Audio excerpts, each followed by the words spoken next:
the thousands in attendance and the millions watching around the world.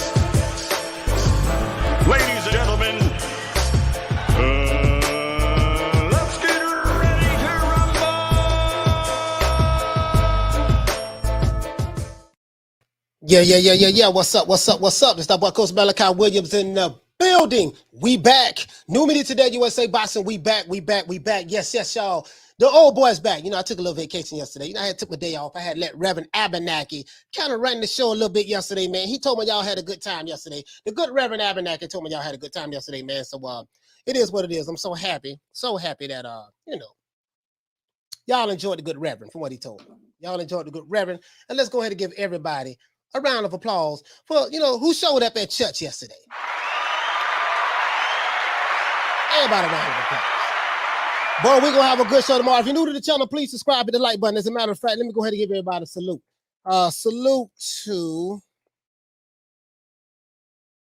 in the chat for sure. You know what I mean? It is what it is, man. Shout out to my new media today, USA Boxing family, man. I see y'all in the chat right here. We have the camera right here, but I see y'all in the chat right here. So I appreciate everybody that showed up today that's in the chat. My new media today, USA Boxing family. If you're new to the channel, please subscribe, hit the like button. Shout out to everyone who's listening to this podcast on Spotify as well as Amazon Music. We're trying to make it, we're gonna make it do what it do over there as well. Boy, I tell you, boy, we have some damn good shows lined up this week. You know, tomorrow we have Rick Glazier coming on tomorrow to talk about those King Kong Ortiz pay-per-view numbers. Woo, boy, it's shaking like booty meat over there, boy, on that PBC Island. You know, and we got a lot of stuff we're gonna be talking about this week, man. I have the show lined up for tomorrow. I have a show lined up for Wednesday. You know what I mean? And so I'm ready. I'm ready. Tomorrow and Wednesday, and Thursday and Friday. We got some things we're gonna do as well. But tomorrow and Wednesday, we're gonna have a fire show. Tomorrow and Wednesday, and we're gonna have a fire show today. Today we ain't playing today. You know what I mean? I ain't smoking nothing, but you know it is what it is. When I don't smoke nothing, I really don't have a filter.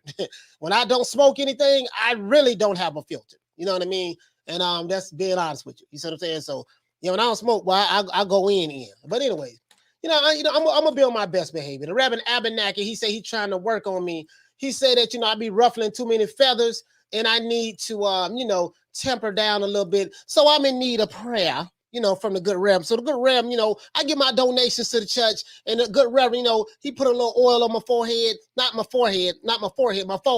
He put a little oil on my forehead and, rub it in and say a couple of scriptures, just to get my head right. You see what I'm saying? So we're going to try to do that, make it do what it do, and it is what it is, okay? So let's go ahead, man. Now, we gave everybody a round of applause. Let's go ahead and introduce everybody. OJ the Juice Man style, better known as OJ the Juice Man style. You see what I'm saying? Really, though. Shout out to Andy C. Okay. Shout out to Charles N. in the building. Shout out to my main man, Hector Garcia. Shout out to David. David, what's going on, fam? Shout out to the Queen Arlette. Salute to the Queen Arlette. Harlem in the house. Shout out to the Queen Lisa Bells. Newark, New Jersey is in the house. Shout out to let's see who else we have in the building. Shout out to the PBC fan boy. Yeah, boy. Shout out to Diallo Huggy, man. Huggy Bear in the building. Who else we got, man? We got shout out to let's see what else we got. Oh yeah, Knockdown 305, born and raised in the county of Dade, Trey 05. Let's see, man. Shout out to Jay Styles in the building. Shout out to the Queen Lisa Bells once again. Salute to Tupac 13. What's happening, bro? Tupac's back. Shout out to Jam. Shout out to my main man, Punch Perfect Boxing out there in the UK with the AK. Jamie, what the lick read, baby? Shout out to Lil Green Eyes P, the Queen Lil Green Eyes P. Salute to Paul Evans and salute to Ava as well. Shout out to the Queen Bless 365 calling all the way. She all the way from LA, man, representing West, y'all. I ain't throwing up no gang signs. I ain't never been in no gang, so I'm just West. The West, the W stand for Watts, to be honest with you. When I lived in LA, about a little over 20 years ago. I was out there. I have family that's from South Central. And the W stood for Watts, and then Tupac took it and went to saying West Side and Q, but the W stood for Watts. That's where the W comes from, Watts. Booyah Tribe made that famous. The W stood for Watts. Let's see, a little bit of hip hop history. Shout out to let's see, Who else we got in the building, man? Danny, what's going on, fam? Let's see, my main man Hector Garcia. Let's see, seeing the same names. Oh, you guys came early. That's what it was. NDC. Let's see who we have now. Let's see, Paul Evans, Diallo, Huggy. All right, here we go. Jaguar Thama, what the lick read, fam? Shout out to Drumming Full Life. Salute to Here to There, or There to Here, either way it goes. Shout out to Luis. What's going on, fam? Luis in the building. Shout out to Lonnie Laughing. What's happening, bro? Chi-Town in the house. The Windy City. It's cold in Chi-Town right now, bro. Let's see, man. Southpaw Killer in the building. Let's see, my main man. I say my main man, Huggy Bear. 702 Man Cave. What the lick read?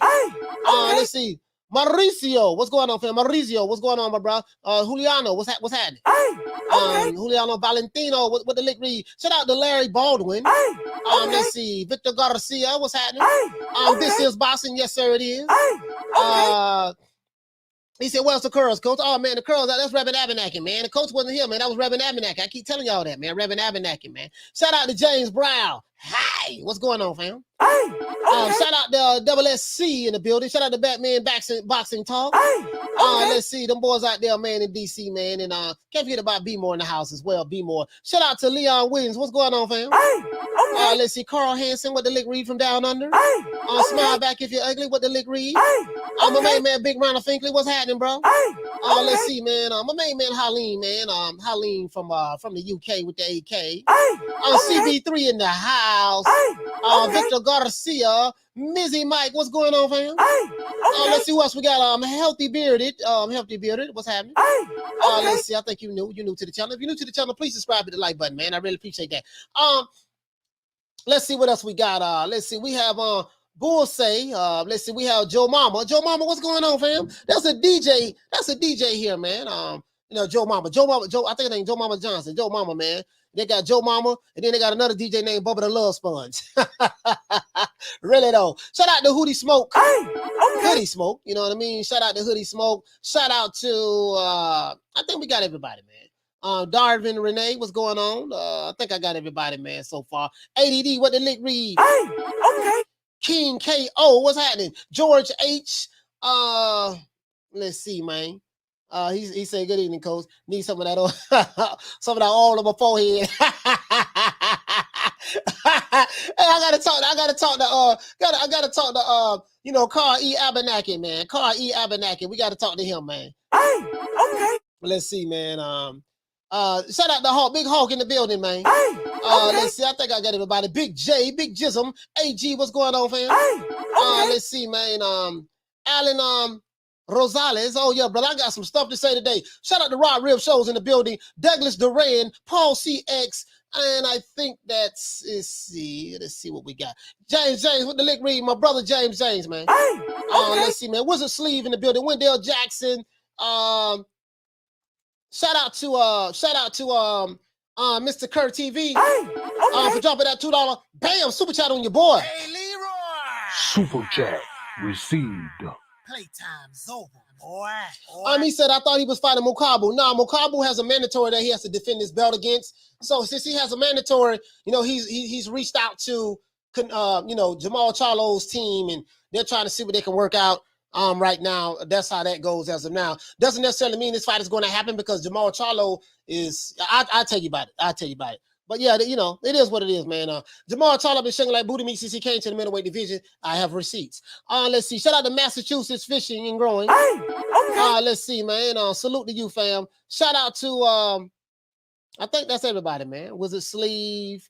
Shout out to Alan Rosales. What's going on, fam? Irvin Torres, what's going on, fam? Daniel Cartridge, what's going on, my brother? A lot of new names in the chat. J.U. Estrada, what's happening, fam? Neil Sinclair, what the lick read? A lot of new names in the chat. VQ Chris, what up, man? What up, Lo? Let's see. He say, Coach, the PBC is going broke, but they continue to give us good fights. Let's not let our dislike of other YouTubers cloud our judgment. I don't know what you're talking about. He said the PB. Yeah, you know, going broke, whatever, you know, yeah, we know the money ain't there anymore. He said, but they still give us good fights. Yeah, they give us some good fights. He said, let's not let our dislike for other YouTubers Cloud our judgment. No. It's not clouding my judgment at all, brother. I call it the way I see it. I actually call it the way I see it. You know, this is the thing too, James. What you're not privy to is I have access to a lot of information that you probably don't have access to. So there's a lot of shit that I know now. You know what I mean? A lot of shit that I know now. I'm privy to certain information. So yeah, I'm not worried about the other YouTube channels, to be honest with you. You know what I mean? We don't dick ride for PBC. We don't dick ride for the LDBC or any other channels or their supporters or any fanboys. You know how I do it. If you're a supporter, I ain't got no problem with that. But if you're a fanboy, it is what it is. You know, I don't cut back. I'm gonna call it the way I see it. You know what I mean? What I want you to do, James, I want you, what you just told me, go over there to them other YouTube channels and keep that same energy with them, my brother. Tell them that same shit. You see what I'm saying? Tell them that same shit. When it comes to black fighters, when they call them Uncle Tom's Cools and sellouts, and they attack other black fighters, and they're attacking Whitey and all these other promotional companies. No, we're not gonna do that. I can't do it, bro. Can't stop, won't stop. It is what it is with me. Shout out to Aztec. But Reverend Abernathy said he gonna work on me, man, because you know me. Shout out to I think that's it, man. I think that's it. I'm through. I'm doing a whole lot of ranting right now. Shout out to Hoodie Smoke for dropping that quarter of a bam dub on your boy. Hey, Leroy. Super chat received. Playtime's over, boy. He said first live I called. Can I get a slow dig it? He said okay for sure, man. First time. To this day. Yes, sir. I really appreciate you, man. Yeah. Really though, man. What? You see what I'm saying? True. If you're new to the channel, please subscribe and hit the like button. Yeah, man. Can you dig it? What's going on, fam? Shout out to G-Man in the building and Knockdown 305. And let's get into this. James, he said you got connections. You get that back end money now. No, I ain't getting no back end money. I don't get no back end. There's no such thing as back end money, James. There's no such thing. That was a myth that was brought up, that was made up by the alphabet boys. There's no such thing as back end money. That doesn't exist. That was a lie that was put together. But anyways, I got some receipts. Oh my God, I got some receipts. Whoo, boy, my cup is running over today. I have so much energy today. My cup is running over today. But let's do this, man. Let's do this. Now, question I have is this, because I want to play both sides of the fence, right? So is Canelo making a big mistake cherry picking Jermall Charlo? You know, there's some, I showed you the show, there's some people saying that this is a cherry pick. Now Canelo want to try to reach out to Jermall Charlo, you know what I mean? Because he's a smaller guy, and if he move up, Canelo gonna have the advantage. No, Jermall Charlo is 6 feet tall. He walks around at 200 pounds. He's actually bigger than Canelo. But now, but if this is a cherry pick, is he making a mistake? I don't think so. You see what I'm saying? Now, that's the question. Is Canelo making a big mistake cherry picking Jermall Charlo? That is the question, right? Jermall Charlo, why do I say that, coach? Because Jermall Charlo has a 4-inch reach advantage. He has a 74-inch arm reach versus I think Canelo has a 70-inch arm reach, right?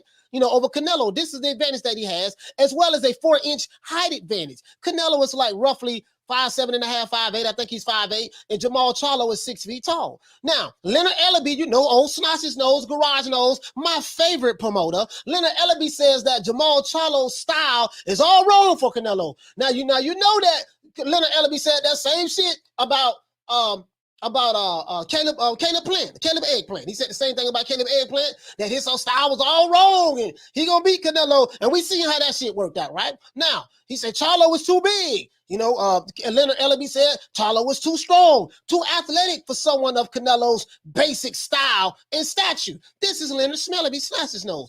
Even Jose Benavidez, which is David Benavidez's father, Jose Benavidez says that that Jermall Charlo would beat Canelo if that fight were ever to happen, because according to Jose, Jermall, can beat Canelo with his jab because he has an excellent jab. Okay. Jose, that's kind of strange, because remember, these people come over here and say, yeah, man, see, Mexicans, they stick together. They don't never go against the grain and say anything against their fellow Latino brother. Bullshit.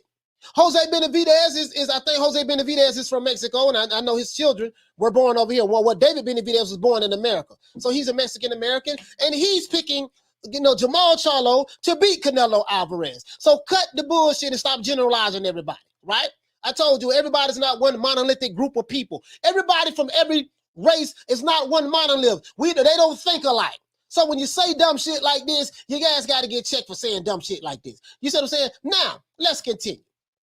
Let's continue. Now, I would have to favor Jermall Charlo, said Jose Benavidez Sr. And guess who he said it to, guys? AKHi TV, your favorite YouTube channel. AKHi TV, when he said that, when was asked, who did he think that would win the fight between Jermall and Canelo? And he said he think that Charlo is a very slick fighter and he's very unpredictable. Now, the crazy part about this rumor from Mike Carpenter that Jermall Charlo is in talks with Canelo Alvarez. The crazy part about it is Jermall Charlo is not even saying this. Jermall Charlo's not even talking about this. I noticed that, right? I haven't heard anything from Jermall Charlo, basically saying, yeah, we're working out on something with Canelo right now. He hasn't said anything, right? Shout out to Wayne Love Peacock. Okay. They say, you know what I mean? So now, the question I want to ask you guys is this. Do you believe that Canelo is picking the wrong chair in Jermall Charlo? Jermall Charlo is, let's be fair now, Jermall Charlo is a big fighter, strong fighter. He's the same age as Canelo Alvarez. They're the same age, so there's a possibility he could be picking the wrong cherry. The boy's from Houston, Texas. So just that alone, him being from Houston, he should just be able to win, right? You know what I mean? And him got a promotional company named Lions Only on paper. You know what I mean? But they don't put their money up for their own fights, and they don't book their own fights. They don't secure venues. They have to continue to go to Al Heyman. So that tells you that that shit just on paper. You see what I'm saying? Looks good, just decoration. You know what I mean? Now, do you believe that Canelo Alvarez is cherry picking the wrong chair in Jermall Charlo, or do you believe that Jermall is simply just overrated as a champion? A lot of people believe that Jermall Charlo is overrated as a champion. If you're new to the channel, please subscribe, hit the like button. I want to open up the phone lines and talk to the people today. That's what we're gonna do. I want to open up the phone lines and talk to the people today. Man, listen, man. If you're new to we got almost 200 people watching. We got less than 100 likes. This is ridiculous. I understand that I have a lot of detractors watching me. They don't like me, and that's fine. I have no problem with that. But I appreciate you showing up, and I much love to all of my enemies because I plan on desecrating you today. I am petty as fuck, and I am a troll, and I'm going to troll you niggas into oblivion. I can promise you that. Reverend Abernathy said he going to put some oil on my forehead and work on me, but I told a good Reverend I ain't ready to be worked on right now. That's what I told him, okay? Let's continue. Now, guys, let's go over here to the people. I want to talk to the people in the chat. He said, Mr. Holmes said, you can root for someone and think they'll lose. Yeah, there's nothing wrong with that. There's nothing wrong with that. Yeah, I ain't tripping on that at all. You know what I mean? Yeah, you see what I'm saying? Because a lot of these people, they be pushing the wrong shit, saying that because people are certain races or ethnic groups that they will ride with their fellow countrymen, and that's just not true. They'll ride with their own race, and that's just not true. That boxing has nothing to do with what your race is, what your skin color is, whether you're from Mexico or America or Europe. It has nothing to do with that. When you step inside of the ring, and you literally have to fight each other, all things being fair, because we know we got to say all things being fair, it's going to come down to the guy who has the best skill set that's going to win that fight, regardless of what color, race, or creed that you are. Remember that. So now let's continue. Let's keep going down here, man. Let's see. Paul CX. Shout out to Paul CX for dropping them 5 pounds on your boy. Hey, Leroy. Super chat received. Playtime's over, boy. Big Paul says, I'll be surprised if the grass-eating lion takes the fight. Yeah, man, Yeah, man, you know how that is, man. Yeah, bruh, hold on. Listen, for all you dudes, for all you dudes from Texas, from the state of Texas, and I ain't got no problem with Texas at all. You know what I mean? I have no problem with Texas at all. I really don't. But let's not make it seem like everybody from Texas is one monolithic group of people. And because a fighter is from Texas, everybody from the state of Texas root for the fighter that's from Texas. That's not true. That's some bullshit. I know that's some bullshit. And you niggas who pushing that know that's some bullshit. You see what I'm saying? When someone criticizes a fighter from your state, that don't necessarily mean they hating. Now, they do have haters. I'm not going to say that. But when I criticize them, this ain't coming from hate. This is really coming from disappointment. Now, if I'm hating, I'll tell you if I'm hating. I ain't got no problem telling you I'm hating. Yeah, I'm hating on them. I'm hating on bruh, and that's that. I would tell you that in a heartbeat. I have no shame hating on the motherfucker. You see what I'm saying? But this ain't no hate. What it is I have so much, I expected a whole lot. I expected a whole lot from Canelo. I mean, not Canelo, Jermall Charlo, because of what his brother's doing. And he moving like a, and I want to try to be respectful as possible. He's moving like a stripper, dancing on stage in an open air arena in the middle of the wintertime in Chicago. He's shaking like booty meat right now. Okay, now, Danny, he says, I honestly don't see Canelo losing until he moves to cruiserweight in his later years. But who knows? We'll see. Yeah, I mean, he can lose. He definitely lose before that. It just depends on how that fighter come to fight, man. It just depends on how that fighter come to fight, bro. That fighter can come. What he say? He say Duck Lowe's team is talking about, they thinking about the offer. Yeah, they thinking about the offer. Ain't nothing to think about, nigga. You ain't making no money like that with the PBC. What you thinking about? Come on, man. I don't know. But I ain't tripping. Let's keep going. Let's see. Mr. Raider Nation, he says Canelo could take 3 years off, come back on short notice, and still maul Jermall Charlo. I don't know about that. If he take 3 years off, he gonna be kind of rusty, you know. That's any fighter though. He said keep your knee on their necks, coach. No, I'm not playing with these dudes. Not today. Reverend Abernathy gonna have to pray for me because I'm gonna do some toe tagging and body bagging. Not gonna be bullshit. No, I'm not. But not today. Tomorrow. Today we're gonna have a fire show or a fire show. The show gonna be fire. And it is what it is. Let's continue. As SSC says it's gonna be a good fight if they do end up fighting. I think Canelo knocks him out with a body shot. You know what? I was thinking that same thing, the body shots. Because see, this is my thing, right? I believe that, I don't see Canelo get hit square with an uppercut from Triple G. I don't see him get hit with some. And if you watch that first fight of Triple G Canelo, man, Triple G was hitting Canelo with some clean shots. And bro, Canelo got hit with an uppercut, and then he looked at Triple G. He backed up on the road, looked at Triple G. He shook his head side to side like, no. You know what I mean? So, because Jermall Charlo hasn't fought any competition. He hasn't fought any competition. This is the same argument that they said about other fighters. You know what I mean? Or he ain't really fought nobody. So since Jermall Charlo ain't fought no competition in the middleweight division, we looked at his middleweight record. He haven't fought anybody. We don't know how good he is. Because when you fighting, but this bum is taking the easy matches. Fighting other bums. When you fighting, hobos and bums and you're cherry picking Dennis Hogan's and a guy who moved up from 54, Dennis Hogan's, and you're fighting hog head cheese, and you're fighting Shorty Big Nuts, and you're fighting you're fighting Umbe and Pele, and you're fighting you're fighting Nigga Charlie, and you're fighting all these other dudes. It's kind of hard for me to say how skilled you are when you're standing in front of when you're standing in front of these. But this bum is taking the easy matches, fighting other bums. So that's all I'm saying. That's all I'm saying. Halim said Montiel no hobo. Man, I ain't never heard of no guy. Juan Montiel, listen, check this out. Halim, he might not be a hobo, but he damn sure ain't no superstar. Juan Montiel. So I don't know too much about Juan Montiel, but he ain't that guy. Not in comparison to a Jermall Charlo. But Juan Montiel, he got a good record. He got a good record. He all right. Whatever, man. Damn all that, man. Damn all that. Carl Hansen, he say Shorty Big Nuts was a champion at dirt player. Yeah, man. We ain't doing all that. What you say? He say Korobov put some serious hands on Jermall. As a matter of fact, I honestly thought Jermall lost that fight. He got the benefit of the doubt from the judges. I think Korobov got robbed that fight. Glass Joes. Yeah, we ain't playing. We not playing, dog. We not playing. No, I can't sugarcoat it, dog. I can't sugarcoat it. Shout out to my brother Ron Boy Fresh. If you're new to the channel, please subscribe, hit the like button, man. We ain't gonna be playing with these dudes today, man. Not today. You see what I'm saying? As a matter of fact, let's get into the receipts. I'm tired of doing all this goddamn talking, all this yabba dabba doing and all this stuff there, man. I want to go right here, right? Now, David Benavidez, this is how I know it might be some truth to this story that Mike Carpenter talked about. Why? Because David Benavidez has something very specific to say about this. And I want to read it right now, guys. This is my first time, I'm reading it to you guys, and this is my first time really reading it. So let's go. So as you can see right here, let's go ahead and blow this up a little bit more, because I want you guys to see it.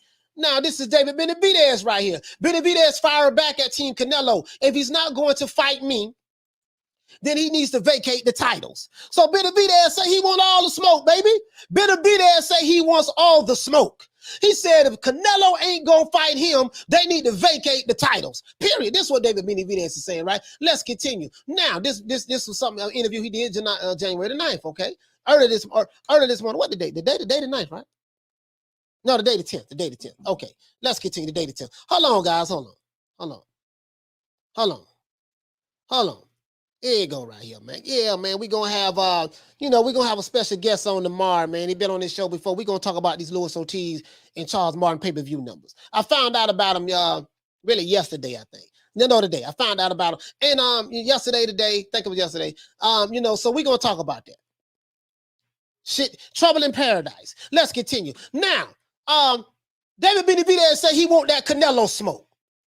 He doesn't care that Canelo is Mexican and he's a Mexican-American. He said he don't give a damn. He want that smoke.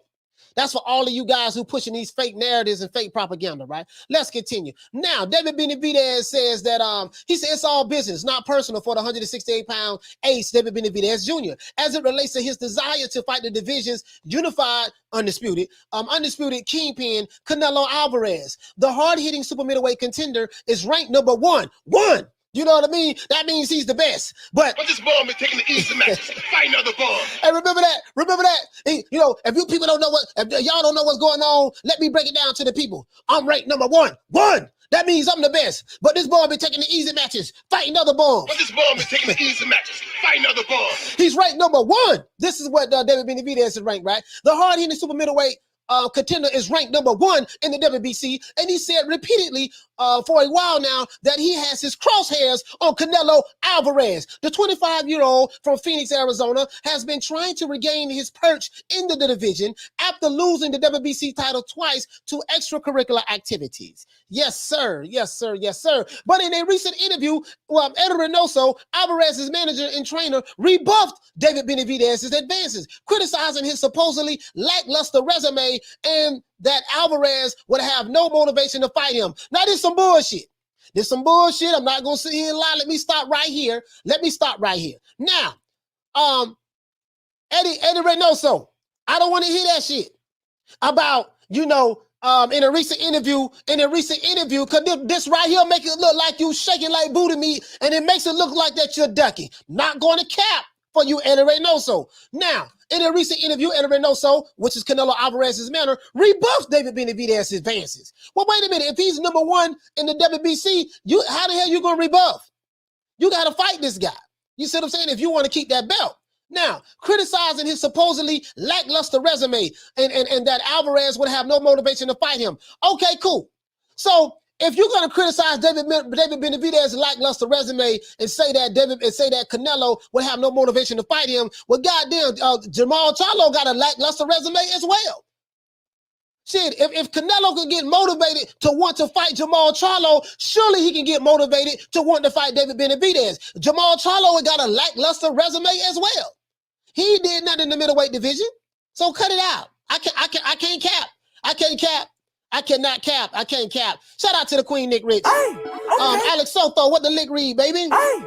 They say, here you go, man. Listen. Yo, no, man, we can't. What we not gonna do? If you're new to the channel, please subscribe, hit the like button. Y'all hit the like button for the whole boy, man. We got over 260 people watching and less than 200 likes. This is ridiculous. I need y'all to hit that like button for the old boy, man. If you're new to the channel, please subscribe to the like button. Shout out to everyone who's listening to this podcast on Amazon Music as well as Spotify, and also subscribe if you're new to the channel. And if you're old to the channel, forgot to hit the like button for the old boy.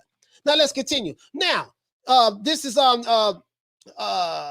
Eddie Reynoso says. He said if you look at his record, he has not beaten anyone. Okay, who the hell is Yildirim beat? Abney Yildirim. Who the hell Yildirim beat? That's neither here nor there. Now, the most he has done is a win over Anthony Durrell. For me, is a champion who did not have a great run. Somewhat mediocre at 168 pounds, Reynoso told Diego Benavidez. He said, many have called Benavidez overrated.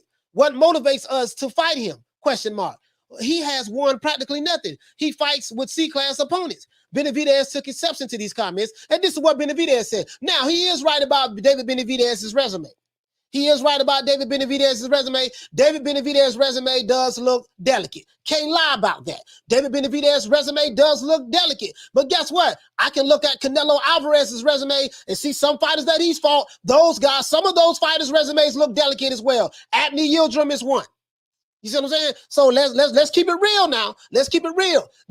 It's not like It's not like Canelo have a bunch of Floyd Mayweathers on his resume. He has some damn good champions on his resume. Canelo Alvarez has fought some Hall of Famers. He's done phenomenal work in the sport of boxing. But he does have a fight or two where he fights some dudes that really ain't on that level. Let's be honest. But all I got to say is this. If David Benavidez is the #1 contender, and if the WBC forced that fight to happen by mandating it, guess what? Shit. Hey, I don't give a damn how motivated you is. If you can get motivated for Jermall Charlo, who got the same, basically damn near the same kind of resume that David Benavidez has in the middleweight division, then shit, you can get motivated for David Benavidez. We ain't doing no capping. Not today. Now let's see. Well, we don't do no capping anyways over here. He said now many have called his opponents overrated. Now I agree with what Ed Reynoso says, but that's neither here nor there. You listen, the OJ's got a song called "Got to Give the People." Give the people what they want. You got to give the people what they want. If the people's calling for this fight, give the people what they want, man. That's all I'm saying. Now, so what else he said? He said it kind of like frustrates me now that everybody's coming out saying that I haven't fought nobody. This is what David Benavidez is saying, that I never fought on pay-per-views. I'm nobody this, I'm nobody that, Benavidez says, obviously referring to Reynoso's remarks. He said in the interview on Calling Russ Abner podcast, he said, you can say all of that, but I'm going through the ranks at super middleweight. I've been #1 for like 3 fights already. I've been beating the people I have to beat. Facts, he's beating who they put in front of him. The people love to see me fight. So why wouldn't he want to fight me? I feel like it would be a great fight for the fans and for boxing. The way Benavidez sees it at 25-0 with 22 knockouts, he said Canelo Alvarez has no choice but to fight him. So long as Canelo decides to stick around at the 168-pound division, Alvarez has hinted at a move up to cruiserweight division in his next bout. You know, after all, Benavidez has no plans for competing in any other weight class anytime soon. So basically, he's saying that they can say what they want to say, but at the end of the day, I'm still winning my fights. I'm still #1 in the middleweight division, and the people are going to keep calling for this fight. This is true. People are going to keep calling for this fight. Yeah, so I don't, you know, one thing about me, I'm not, you know, I like Canelo Alvarez. He's one of my favorite fighters, but I'm not going to kiss I'm not going to kiss Ed Reynoso's ass. I don't have to agree with everything that Ed Reynoso says. Not going to happen. It's not going to happen. I don't agree with that. Listen, if the people want to see you fight David Benavidez, you should fight David Benavidez. Period. Right? If you can get up for Jermall Charlo, a dude that's at middleweight, if you can get up for him, surely you can get up for David Benavidez. That's all I'm saying. But that's if Canelo stays at 168. If Canelo moves up, then he got to drop those belts and let's move on and try to become undisputed in another weight division. There's nothing wrong with that. Nothing wrong with that. Nothing wrong with that at all. Shout out to Danny. Danny said Charlo's is delicate as fuck. Now you got me looking at it differently. He said, because I've been saying that 68 fight Benavidez, then call it a day, move to 175 and Charlo, in my opinion. Yeah, I'm just saying though. That's all I'm saying. All I'm saying is this, let's be real. If you look at Jermall Charlo resume in the middleweight division and look at Benavidez resume in the middleweight division, they look the same. So shit, how you gonna get motivated for one guy and say you can't get motivated for another? That's bullshit. I ain't going for that.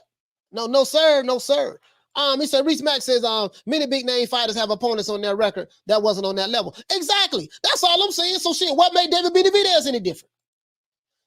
He say, Coach Malachi, they should just get rid of the cruiserweight division because the majority of them are heavyweights. Yeah, and especially now that they have that bridgerweight division. I think the bridgerweight division, a lot of those guys, they might just leave the cruiserweight division and just go straight to bridgerweight.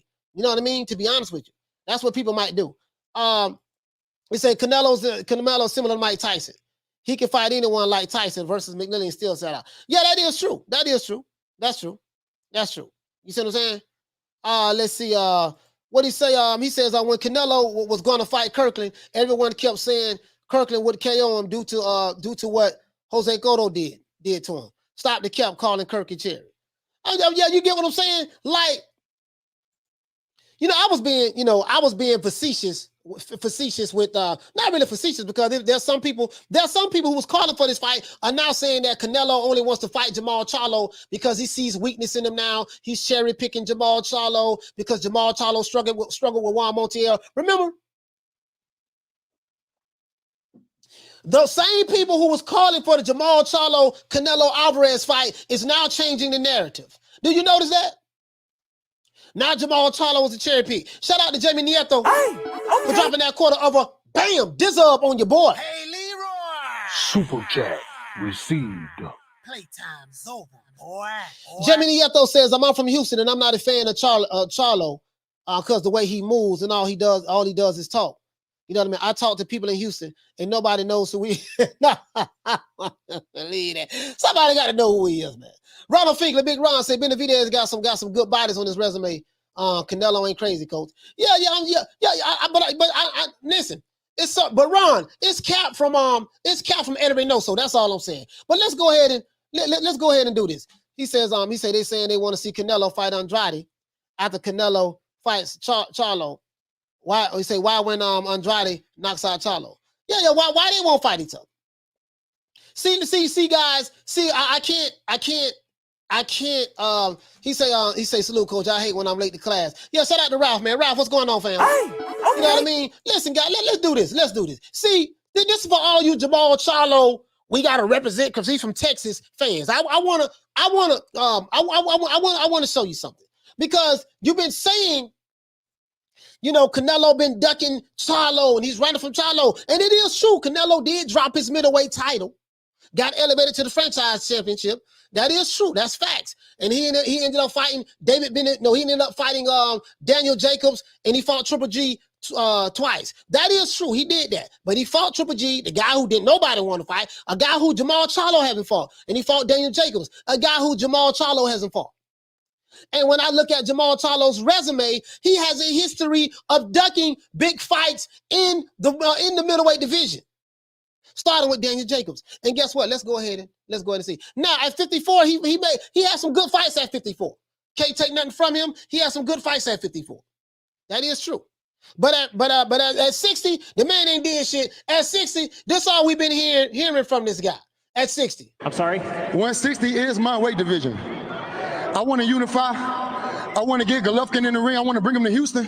You know what I'm saying? I want to get Canelo out here to Houston. If they really to come down to 160, this is my weight division. They say, coach, you lying. You hating on Jermall Charlo. Jermall Charlo don't be talking. He don't be capping. Jermall Charlo be trying to make the fights happen. And you just hating on him. No. We going to go back. See, so y'all must have forgot. Sometimes you got to go back in the time. Stop, set, rewind, go back. Give it a chill pill, lean back with it, and go back and do some. Look at the history, and let's see what this boy been doing for since he been in the middleweight division. You know what I mean? You know, they talk all that lying shit. They talk all that lying stuff sound good until you get in the ring with a real lion, until a real lion step in your face. Let's continue though. Let's go on over here, because I got something I want to show you guys. Yes, sir. Do you remember back in 2018? Do you remember back in 2018 when Jermall Charlo was at a fight in New York, in Brooklyn, New York, and you know, they were doing all that talking, all that jibber jabber, you know, and talking about he was looking for, you know, he was doing an interview, he was looking for Daniel Jacobs, and Daniel Jacobs pulled up on his ass, and his whole energy changed. Did you remember that? Your boy Charlo, Jermall Charlo, been capping for a long time. He could have fought Daniel Jacobs. Daniel Jacobs was a PBC fighter on the same side of the street. Same as Caleb Plant, same as David Benavidez. He been talking a long time. We got to ride with him because he's from Texas. Bullshit. I ride with the real. I don't ride because of what demographics you're from. That's the difference between me and you guys who talk that. Keith Thurman is from my city, and I don't cap for Keith Thurman. This ain't no shade. I just call it the way I see it. I don't pledge allegiance to no nigga in the sport of boxing. If he's not moving right, guess what? I got to call it out.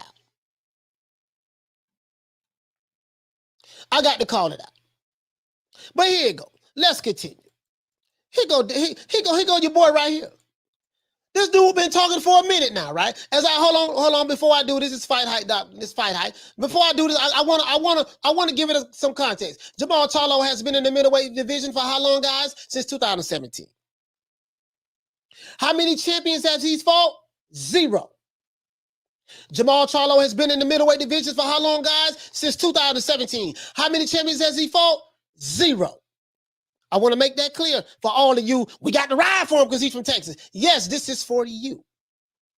If you're new to the channel, please subscribe, hit the like button. If you're new for the channel, please subscribe, hit the like button. We got 288 people watching and we have less than 200 likes. This is unacceptable. Hit the like button for the old boy. If you're old to the channel, please hit the like button. And if you're new to the channel, please hit the like button and subscribe if you're new as well. Let's continue. Now, let's go on back over here, man. Do you remember this? This guy been in a, as a matter of fact, hold on. Before we even get into that, I want to give it some more context. But I don't want nobody thinking I'm just, this dude just talking, he hating, Jermall Charlo don't fought champions since he been in the middleweight division. That's a lie. He has fought champions and you just hating on them and there's a conspiracy against you and all of that stuff there. No, there's no conspiracy. There's no conspiracy. Man, shout out to the OG, man. Shout out to the singing OG, man. God damn, man. Shout out to the singing OG, man. You know what I mean? For dropping that quarter over, bam, dub on your boy. Hey, Leroy. Super chat received. Playtime's over, boy. OG say salute my brother. Keep up the grind. Yes, sir, KQ. KQ, man, I want to address you right quick, my brother. When I I talk a lot of trash over here, KQ. You know how I am. But anytime I say anything about Alphabet Boys, I'm not talking about you. Not talking about KQ.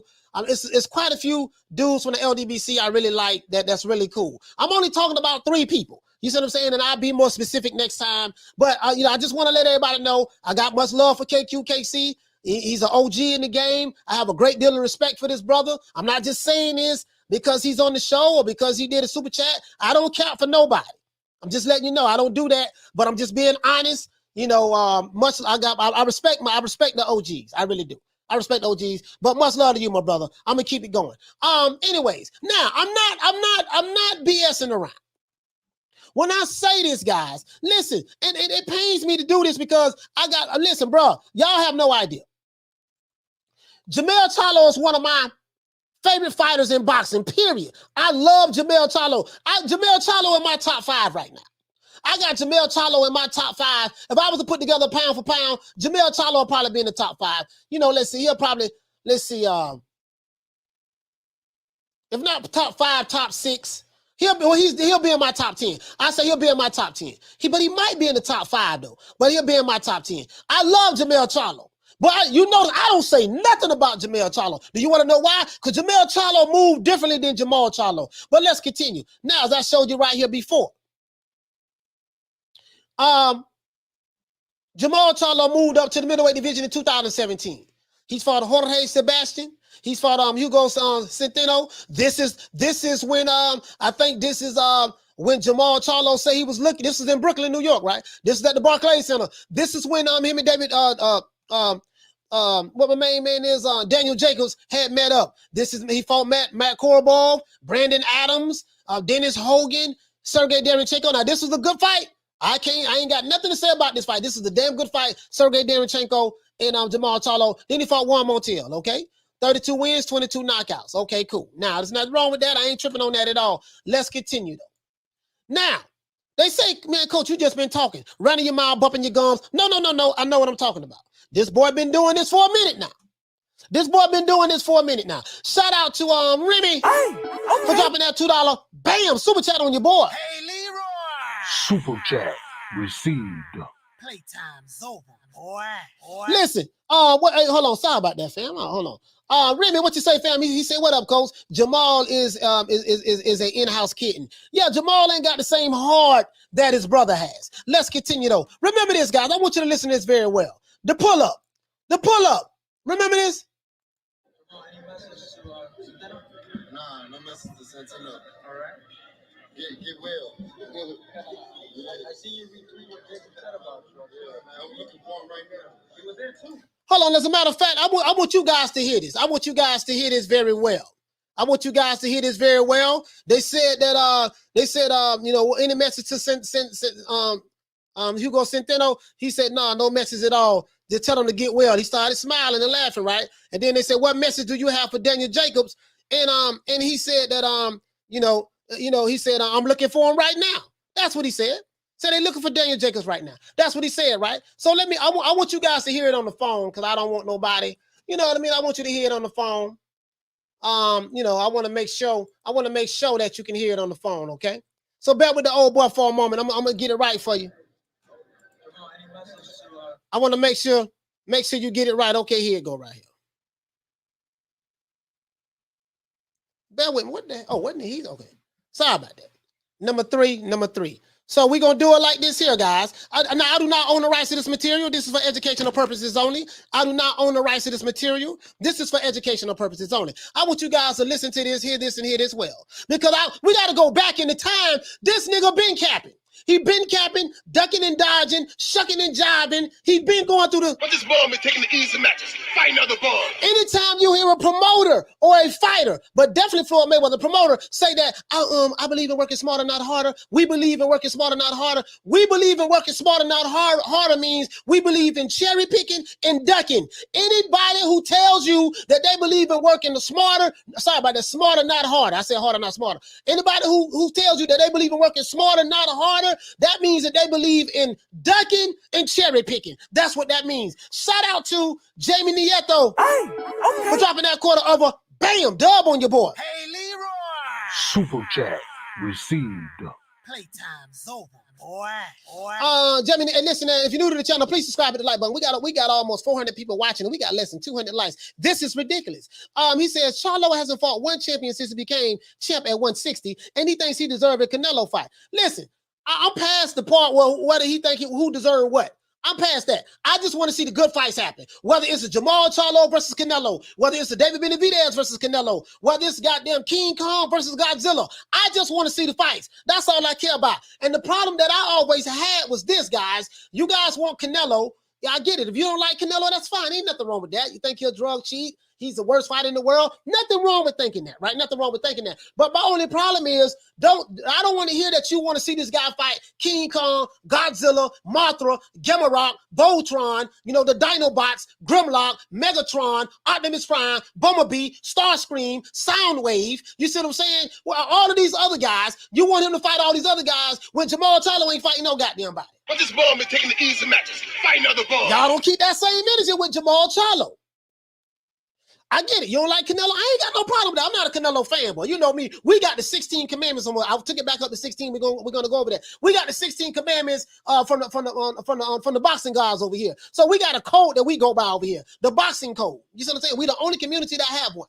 You see what I'm saying? Now, I ain't got no problem with none of that. But if you want one fighter to fight all these goddamn Goku and Piccolo and Vegeta and all this stuff there, then goddamn, what are you requiring? What are you requesting from Jermall Charlo? The nigga ain't have fought a champ. Listen, for 5 years now, he's been a champion. For 5 years, he's been a champion of some sort, whether it was an interim champion or a major title holder, WBC title champion right now. He's been in the middleweight division for 5 years. Guess how many champions he fought? 0.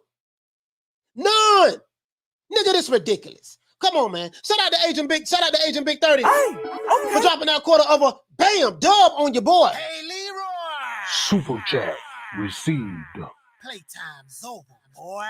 He said the PBC is all about cherry picking and gold breaking. He says, hey, he say, Wayne Love Peacock say, don't forget about the Thundercats. Yeah, the Thundercats, man. Lion-O and them boys, Cheetah, Panther, all of that. Panther, whatever. You know what I mean?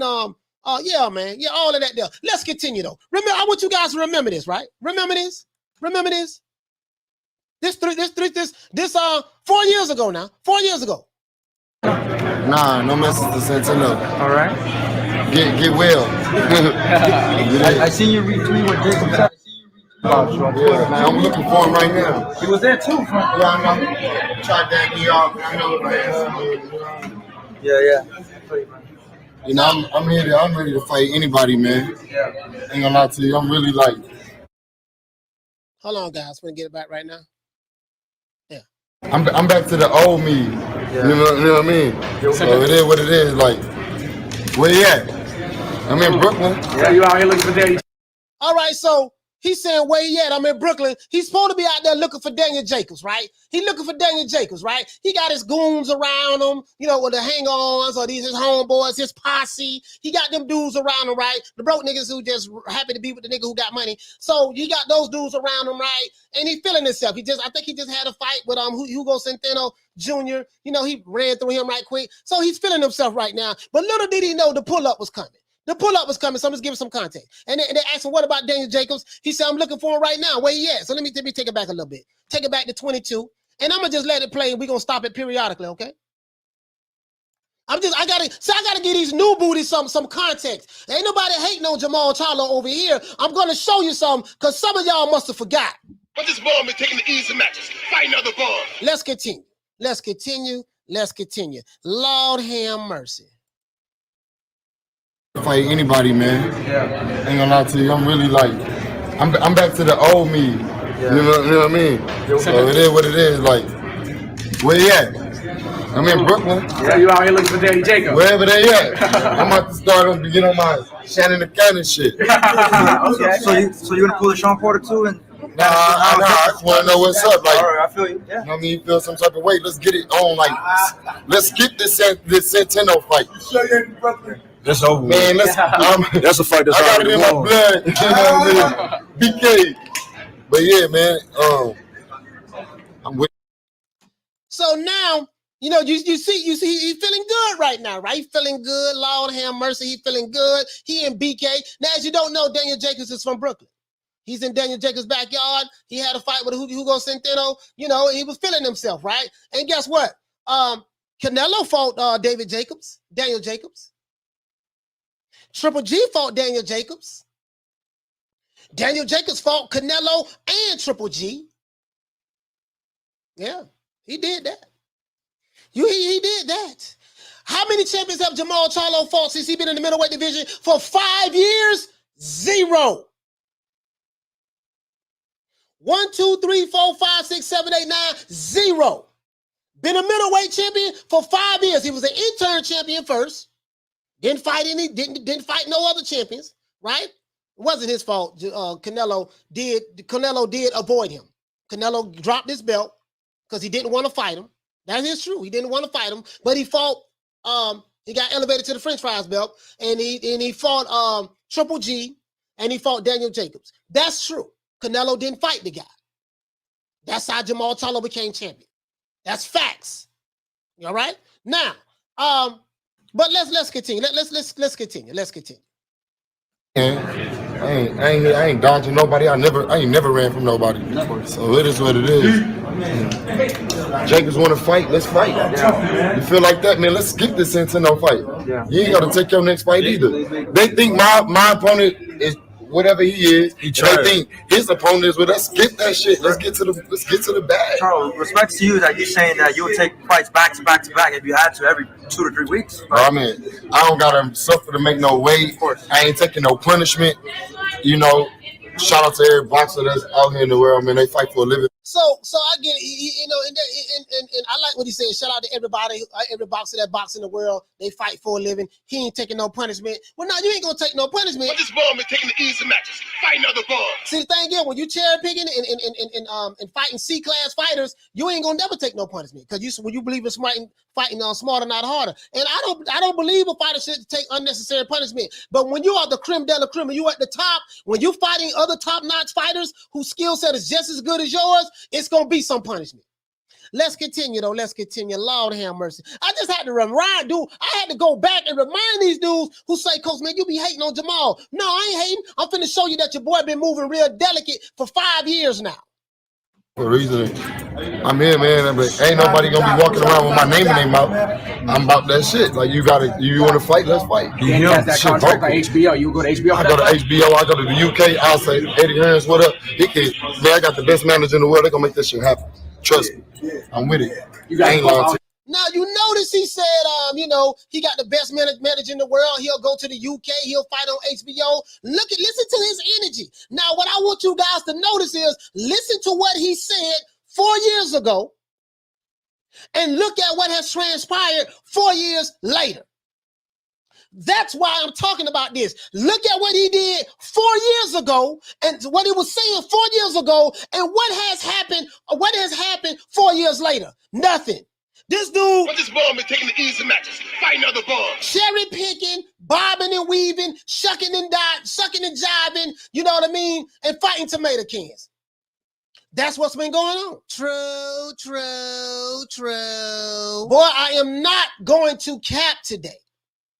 Reverend Abernathy say he gonna pray for me. He gonna put some of that olive oil on my forehead, that virgin olive oil, and he gonna put it in that oil all on my forehead. And he say he gonna try to get me to chill out a little bit. No, Reverend, we ain't chilling right now. I'm crunk all week long. This week. If you're new to the channel, please subscribe to the like button. I want to open up these phone lines. If you're new to the channel, please subscribe to the like button. We're gonna open them up in a minute. Keep hitting that like button for the old boy. It helps us out.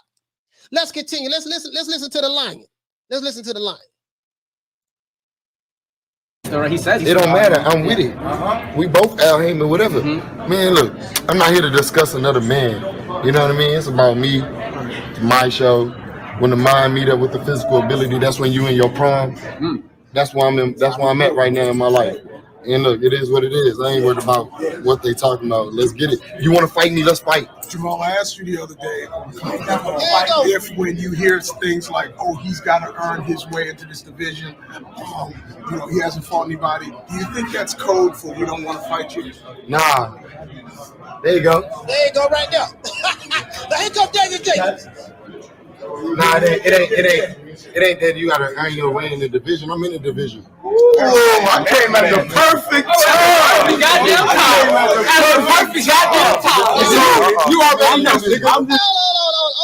Hold on. I want you guys to notice something. This light-skinned dude right here, this guy's a part of Jermall Charlo's camp.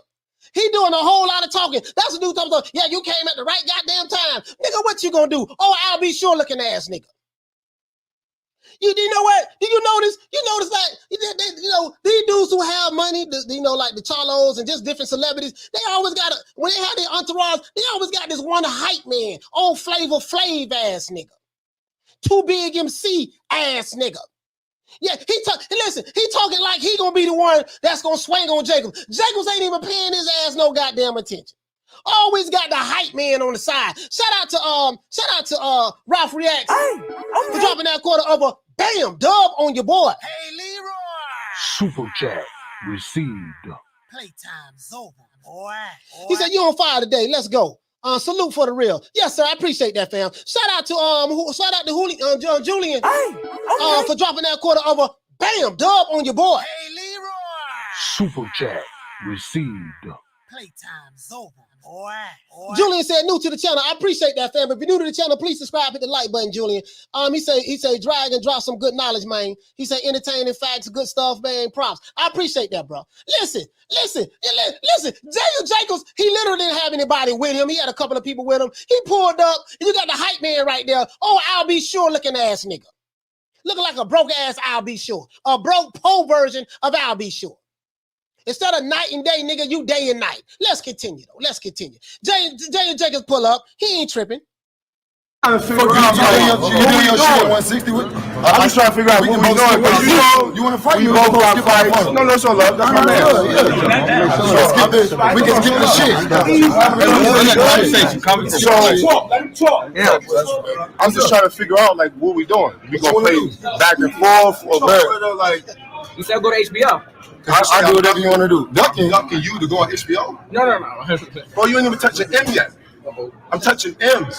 That's why I made my way to HBO. I get that. I know you're gonna probably get it. You don't know what I'm touching. But don't say you don't know what I'm touching. I know what you're touching. I never said you duck. I know what you're touching, baby. I never said you duck. They asked if you want to fight Danny. Why not? They said why not? You said I was going to. They said she's road runner. They said road runner. That's what I'm talking about. What's up? We don't need to go back and forth. We ain't gotta go back. You know I'm not skip your phone. You skip your phone. So you got the hype man in the background. Yeah, listen, you got the hype man in the background talking about somebody pussy. Listen, bro, you got the hype man in the background. Hold on. Listen, Jermall, you got the same skinny light skinned dude, the fake ass I'll Be Sure. You got the fake I'll Be Sure in the background calling Jacobs pussy. Nigga, you ain't gonna do nothing. They always have an old hype man, Flavor Flav, don't believe the hype ass nigga, and the entourage. He do all the talking. He ain't got no money. When you take him out to the club, they got the buy. He there to get the free drinks. He want to ride in a limo. He want to carry the luggage. He always looking mean like he's a goon, trying to earn his stripes. Man, sit your fake I'll Be Sure looking ass down some goddamn well. Shout out to Alfred for dropping that quarter over. Bam, dub on your boy. Hey, Leroy. Super chat received. Playtime's over, boy. Oh yeah, shout out to my brother man Retro Boss in the documentary. Blood, what's up, bro? Yeah, what's going on, fam? Listen, Daniel Jacobs done pulled up. The hype man in the background talking. Let's continue.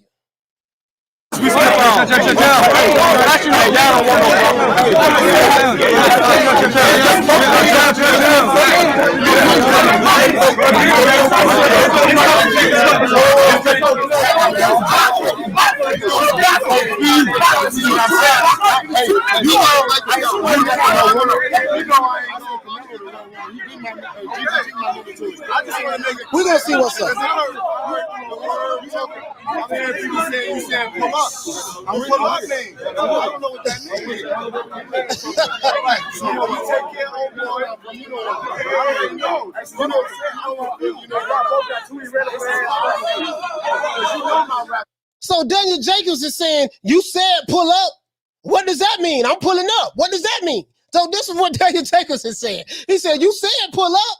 You know what I mean? This is what remember, Daniel Jacobs was a PBC fighter at the time as well. He said, you said pull up. He said, what does that mean? I'm pulling up.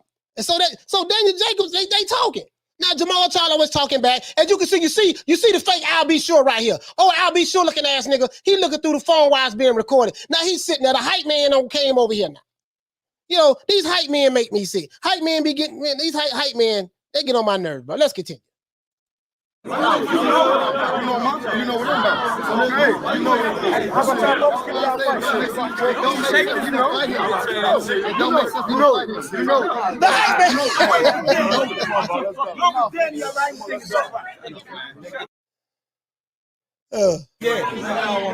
So he talking about y'all don't want no problems. So you got the hype man.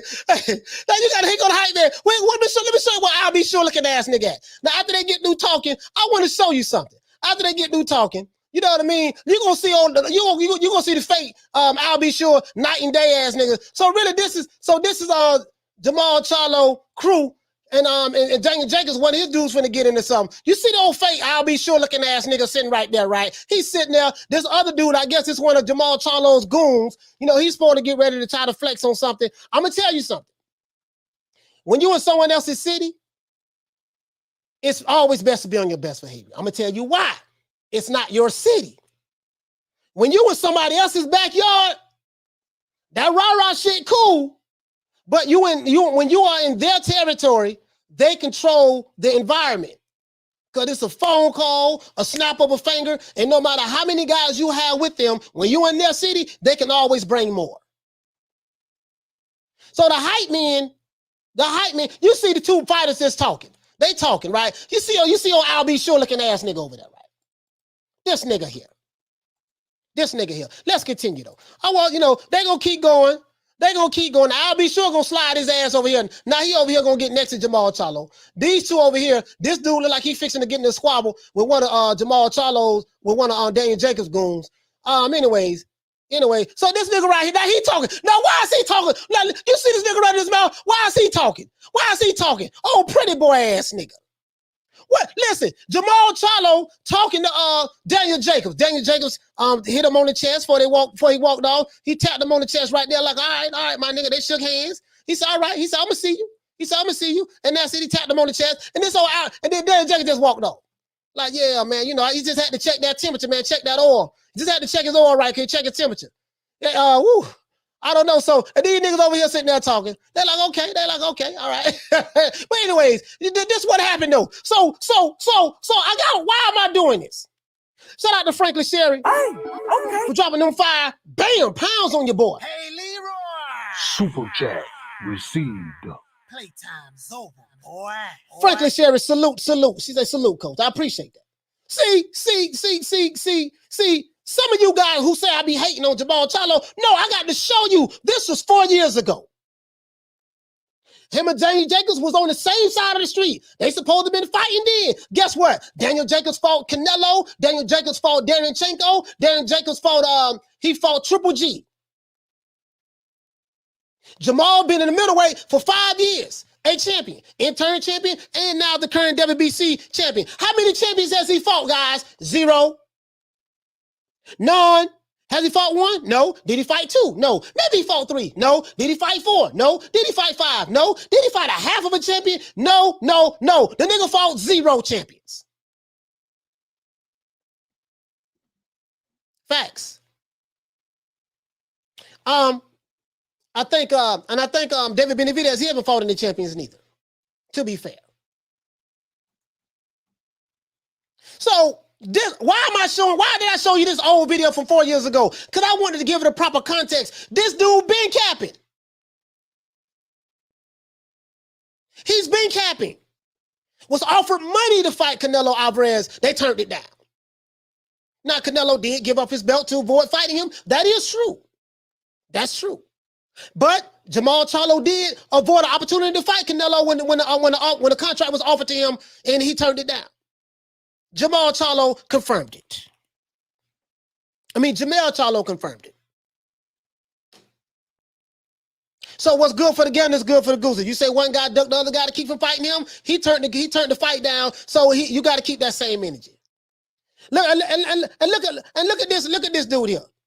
He just sitting there like, yeah, man, you know what I mean? He said, oh, hype man, he ain't gonna do shit. And listen, any city you go in, any crew, you always got this one dude, he just doing too goddamn much. The nigga broke on child support, got to ride in the limo, bumming cigarettes, want to hit the weed, when you take him to the club, he just happy to be in the entourage. You got to go pick him up. He ain't got no car. He's drinking everybody drinks at the club. You always have one of those dudes. He looked like that type of guy. Hey, okay. Shout out to Jacob Torres. He said the difference is that Charlo is in his 30s and Benavidez is still in his 20s. He said David Benavidez beat on Darrell to win the belt. Was it what did he beat David Darrell, or was that? I thought that was a hey Diallo, I thought that was let me see. I thought that was a vacant belt. If he beat David Darrell to beat the belt, then I was wrong about that. For some reason, I was thinking that belt was vacant. I was thinking that title was vacant. So if I'm wrong about that, man, thank you for straightening me, thank you for straightening me, bro. So that's even worse then. David Benavidez has fought a champion in his weight division. That's even worse. If David Benavidez has fought a champion, if that's the case, in his weight division. Jermall hasn't fought any. That's all I'm saying. That's all I'm saying. He said you can't avoid or duck Charlo to fight Triple G. Triple G was the man at the middleweight division, higher ranking, bigger fight. That is true. Boxing gyms, that's true. That is true. Triple G was the man at that time in the middleweight division. How's he gonna duck Charlo to fight Triple G, a guy who's more dangerous than Charlo at that time? You hit the nail right on the head. I can't argue with that. But I got to roll with the narrative. That's all I'm saying. I got to roll with the narrative, right? He says PBC just might be in the worst promotional company in history. I ain't gonna lie. I'm just saying. You feel me? You feel me? Listen, the man been in the division for 5 years. He's been a champion for 4 years. Hold on, let me see. How long has he been a champion? Hold on, I want to get my facts right now. Let's see. 2017, he became you know what? You know what it was? Yeah, I got it. I was looking at something else. He moved up in 2017, and he won the vacant WBC interim title from Hugo Centeno. So he's been a champion since 2018. And then he won the middleweight title, vacant middleweight title, in 2019 against Brandon Adams. He hasn't fought Daniel Jacobs, he hasn't fought Triple G, he hasn't fought Well, Canelo didn't want to fight him, so I'm not gonna hold that against him. He didn't fight Canelo. He didn't fight Daniel Jacobs. Didn't fight Triple G. He didn't fight Andrade. He fought Jorge Sebastian. He fought as a matter of fact, I'm gonna show it to you. I don't want nobody thinking I'm making shit up. I don't want you thinking I'm making shit up. He said, Toby Bartlett. He said, yeah, Remy, I just read your comment. Oh yeah. Listen. I don't want nobody thinking I'm making shit up. He fought Jorge Sebastian. He fought Hugo Centeno. He fought Matt Korobov. He fought Brandon Adams, Dennis Hogan, Sergey Derenchenko, which was a good fight, and he fought Juan Montiel. Now, you was talking to Daniel Jacobs here in 2018. You talked to Daniel Jacobs here in 2018. You don't see Daniel Jacobs on nowhere on this resume. Unless Wikipedia is lying. Some people say you can't believe what Wikipedia say. So unless Wikipedia is lying, and I can go to BoxRec. Matter of fact, let's go to BoxRec. Shit, let's go to BoxRec. I can go to BoxRec. I can go to BoxRec because maybe he did fight a champion. Maybe he did fight a champion, and I'm just and maybe it's just me just hating, and maybe he did fight a champion, and Wikipedia is conspiring against Jermall Charlo. There's a conspiracy. And they don't want to recognize that Jermall Charlo has fought champions. Maybe that's the case. Maybe that's the case, right? So let's go to BoxRec. Let's go to BoxRec. Let's go to BoxRec. Let's see. Now let's see if BoxRec. Because Wikipedia, you can't believe what Wikipedia be lying all the time. You can't believe nothing Wikipedia say. So let's go to BoxRec. Yeah, I think he did fight Triple G, right? No, Juan Montiel. Okay, that's okay. Let's see. He fought Derenchenko. Yeah, they did say that on Wikipedia too. Oh, he fought Dennis Hogan. Yep, it did say that on Wikipedia too. He fought Brandon Adams. Yep, it say that on Wikipedia too. Who else he fought? Oh, he fought Korobov. Yeah, that say that on Wikipedia too. He fought Hugo Centeno. Yeah, that's on Wikipedia too. He fought Jorge Sebastian. That's on Wikipedia too. So apparently everything that they had on Wikipedia about this dude resume in the middleweight division is correct. That's for those, he went to Wikipedia. Yeah, so I know. I went to BoxRec now. So my advice to, if you're new to the channel, please subscribe, hit the like button. If you're new to the channel, please subscribe, hit the like button. I want to open up these phone lines. If you're new to the channel, please subscribe, hit the like button. Continue to hit that like button. We have over 400 people watching. This for you hating on Texas. Where the hell am I hating on the whole goddamn? Listen, for you guys who be saying that dumbass shit. Why do I look like hating on an entire state because of my opinion of one fighter? Do you know how dumb and stupid that sounds? Why would I hate on an entire state of millions of people because of my opinion of one fighter? And one of the fighters that I have an opinion on, he has a twin brother who I think the opposite of. The twin brother I love, Jermall Charlo. He's from Texas. I don't get no credit from that, but yet I'm hating on Jermall because he's from Texas. Nigga, make that make sense to me. Somebody make that make sense to me. I ain't the smartest guy in the world, but my GED education tell me that shit don't make no goddamn sense. It doesn't, right? So let's continue. Now, I have two things that I want to say before I open up the phone lines. I don't agree with Eddie Reynoso saying that, because David Benavidez hasn't fought anybody, he doesn't deserve to fight Canelo Alvarez. Bullshit. I say to Eddie Reynoso, bullshit. That's bullshit. If David Benavidez is going to be number one in the WBC and then in super middleweight division, and if Canelo decides to stay in that weight division, eventually David Benavidez is going to become the mandatory. But who knows? Mauricio Suleiman does what he wants to do. Maybe he won't make that fight. Who knows? But let's do this. I don't give a damn about we ain't inspired. I don't want to hear that shit. I don't. When you're a champion, your inspiration should be to fight whoever they put in front of you.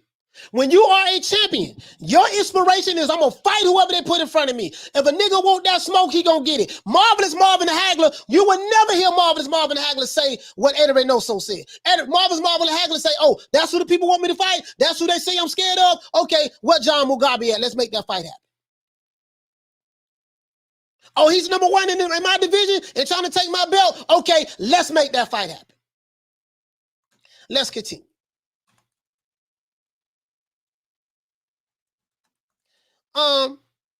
Let's see. Hold on, guys. Let me look at this here. All right, that's cool. That's cool. That's cool. That's cool. All right, let's go over here, man. Let's go over here. Now, that's David Benavidez right here, box rec. He did Anthony Durrell. He won. He became super middleweight champion right there. Okay. All right. Then he lost his belt a couple times between here and there. Kyron Davis. All right. It is what it is. So hopefully we'll get those fights too. Hopefully we'll get those fights too. Let me open up the phone lines. I got a whole lot to say. I don't want to make this show too long. Today. I'm going to elaborate on a lot of things that I want to talk about. There's a lot of shit that I've been saying that's been 100% truth and factual about quite a few of those PBC fighters, those PBC fanboys, those PBC D-Riding YouTube channels. A lot of shit I've been right about. You niggas been taking L's like LL Cool J all last year. You fake news like Fox and CNN. Fox, CNN, and MSNBC. You fake news. Listen, the old new media is done. The true new media is here. This is what's going on today, right? Let me go talk to the people, man. Let's go talk to the people, man. If you're new to the channel, please subscribe, hit the like button. He said, I have a theory, coach. There's only one Charlo fighting two different guys. Have you ever seen both Charlos in the same room together? Yes, I have. He said, think about it. It's a working theory. Don't hold me to it. Yeah, man. It is what it is, man. It is what it is. Coach's show, he says, a lot of people don't talk about how Maul mobbed up to clear the room for Mel. And Mel has a loss. Endure, and he say at a endure, I don't know what you mean by that. At 154, Jermall would easily have been undisputed at 154. He only moved up for Mel, not for pounds. Okay, well if he moved up for Mel, okay, what this is oh, you trying to say moved up to clear room for Mel. This is what I got to say. If he moved up to clear room, if he moved up to clear room for Mel, why he ain't fighting the fights that Mel fight? I don't give a damn how he moved up. He can move up to clear room for King Kong for all I care. Why your ass ain't moved up and cleared out the division like what Jermall Charlo doing? How you gonna move up to clear room for Mel so he can make history at a lower weight class, and you move up to another weight class and you making history for ducking and cherry picking? But this bum is taking the easy matches, fighting other bums. 5 years ago you moved up, and how many champions you have fought? 0. Make that shit make sense to me. He say CNN live telling people it's a peaceful protest with the buildings burning in the background. Yeah, buildings burning in the background, people getting shot. It's a mostly peaceful protest. Boy, hush. Do my eyes deceive me? Do my eyes deceive me? My lying eyes are deceiving me? Come on, man. Let's go ahead and open up the phone lines, man. Phone lines is open, man. Phone lines is open. 530-494-9636. Let's get into this. Let me make sure that we got everything on point.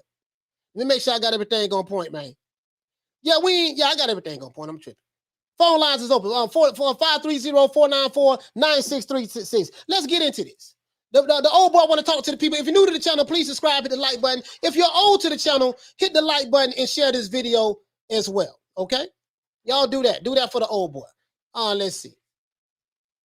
It is what it is, man. That's all I'm saying. So I have criticism to go both ways. I have criticism on Canelo's side from an Eddie Reynoso standpoint. To me, he's talking stupid to me. I ain't trying to hear that.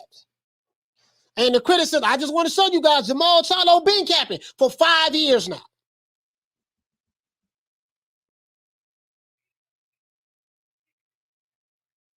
We got a call calling in, guys. Hold on. All right, the caller hung the phone up. He on the phone up. That must have been somebody from Jermall. That must have been somebody from Jermall Charlo's crew. Somebody from Jermall Charlo's crew must have called. Must have been the light-skinned, I'll be sure looking ass nigga that was the hype man in the background. He must have called up, saw the old boy on. He probably was calling to give me some threats or threatening me or something like that. That's what they do. Guess what? Save your threats, homie. I'm not afraid of you. To this day. Really though. True. Care nothing about your threats, care nothing about your goons, care nothing about what city you're from, who you with, what you did, who you shot, how much time you did in jail. We care nothing. We give 2 fucks about that. Over here.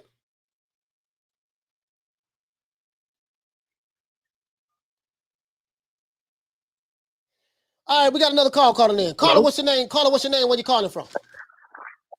Oh man, it's me. Haters have opinion, man. Who is this? Hello? Yeah. Haters have opinion. Oh, haters have opinion. Where you calling from, fam? Yeah. I'm calling from New Jersey. Haters have opinion. Calling from Jersey. What's going on, fam? Brick City in the building. Brick City, man. What's going on, fam? Oh man. Oh well, I'm from Patterson, but close enough. But let me tell you something, man. I hope they do make this fight. I really hope they do make this fight, man. So all the excuses of the ducking, all that shit could go out the window. And we see the results of who wins and who's not. You know what I'm saying? Because, you know, you got the Dante Boxing Nation saying, you know, these dudes been getting ducked for years. And then one day we hear Jermall talking about he turned down the negotiations. Hopefully they make it happen, man. We get the results. And that's it. The race war will end. It will end. You know what I'm saying? If Jermall knocks out Canelo, we'll be like, damn, he saved his O for a reason. You know, he's been ducking all these people for a reason. Man. You know, like the Andrades and everybody. Man. But if Canelo beats him, then the people be like, yo, Canelo the truth. Hey, you know what, man? Haters have opinion, man. I had to go back in time because a lot of these dudes, they forget. This dude, listen, when I put it in this proper context, this guy has been in the middleweight division for 5 years. He has fought zero champions. Daniel Jacobs has fought Canelo and Triple G and Darenchenko. And go ahead. I agree with you. He has done nothing. He's done nothing, man. I really wanted Andrade to get his opportunity as somebody like him, you know, to show his talent, but he didn't give Andrade the opportunity. But you know what it is? It's not only him, man. It's everybody. Yeah. Everybody is just frozen waiting for that big Canelo payday. So it's not only him. It's everybody. The only one that's asking for all the smoke is Andrade, and Andrade hasn't got the opportunity to show his talent, and it's sad. Because Andrade, I believe he'll beat Charlo. I think Charlo just had bad luck with southpaws. He struggled with Trout. Yeah. He struggled with who else? Juan Montiel. Juan Montiel. Juan Montiel was a southpaw. Yeah, and in the second half of the fight. Go ahead. Yes, he did, and I thought he lost the core ball. Yeah, I thought he lost the core ball. He struggled with southpaws. So that's why he didn't fight Andrade. But he can make it all up if he fights Canelo and he gets the decision. Yeah, I want to see that fight. Me personally, I want to see that. I want to see that fight because people been wanting to see it for years, man. And I just want to see the fight. Yeah, both guys are in their prime. Well, both guys are 31 years old. I'm gonna tell you, I gotta let you go. Haters have a pin. I gotta let you go. We got callers calling in, okay? No, cool. Question, man. Let me say just one more thing. What's that? Please check out my music video, Nano Unique. It's called Me Gusta Tu. You know, I just want to promote myself before I'm out of here. But man, have a blessed day, man. All right, send me the link. Send me the link on go to my Instagram. Okay.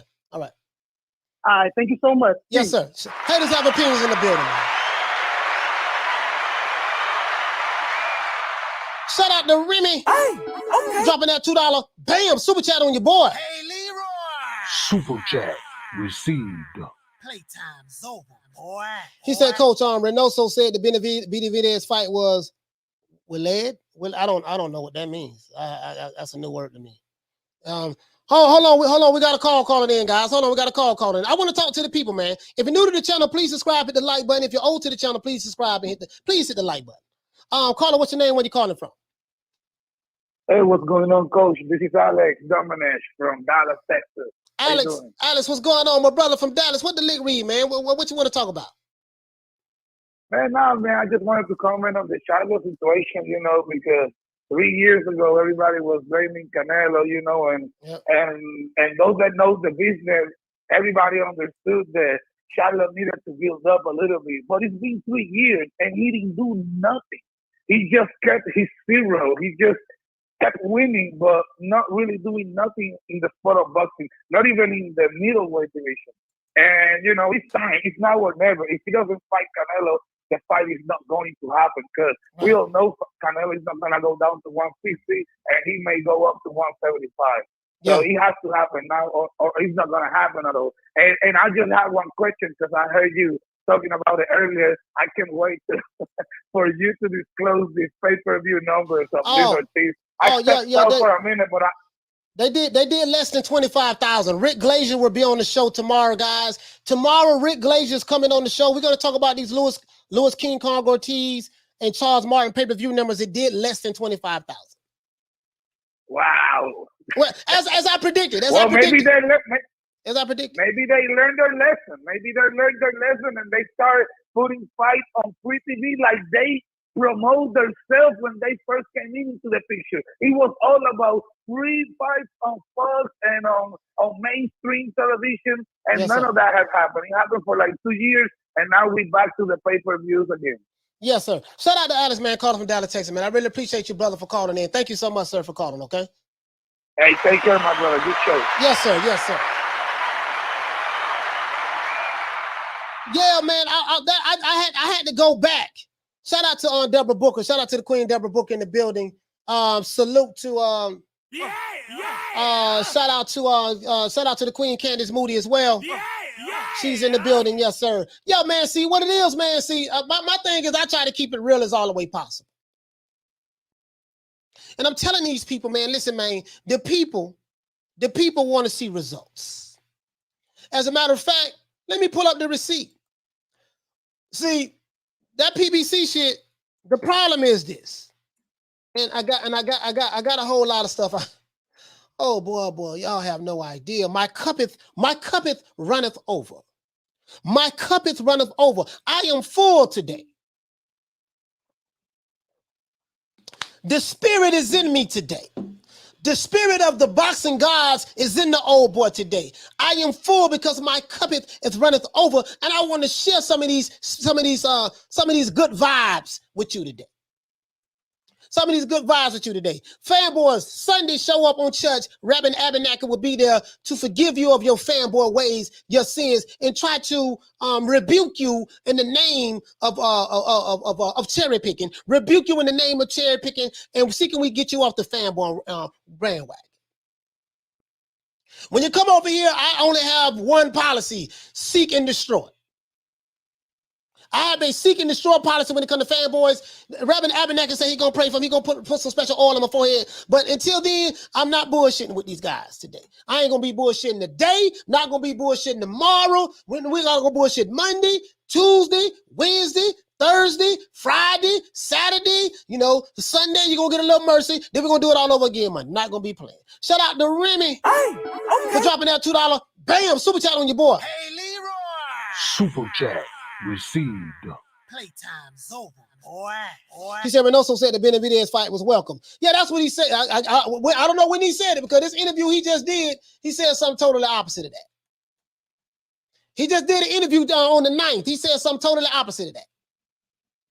So, anyways, that's neither here nor there. So let's see. We got another call calling in, man. We got another call calling in. I just want to see the fight. I don't want to hear all that bullshit. I don't. Caller, what's your name? Where you calling from? Hey, Coach, this is Hawk calling from Maryland. Hawk, what the lick read, baby? What you want to talk about? Ain't too much. Great show, Coach, as usual. I wanted to talk about the Charlo thing, man. You know, this is just my opinion. In the last few years from Charlo, I just haven't, even in his fights, I haven't seen him like get any better. It's like the same performance every fight.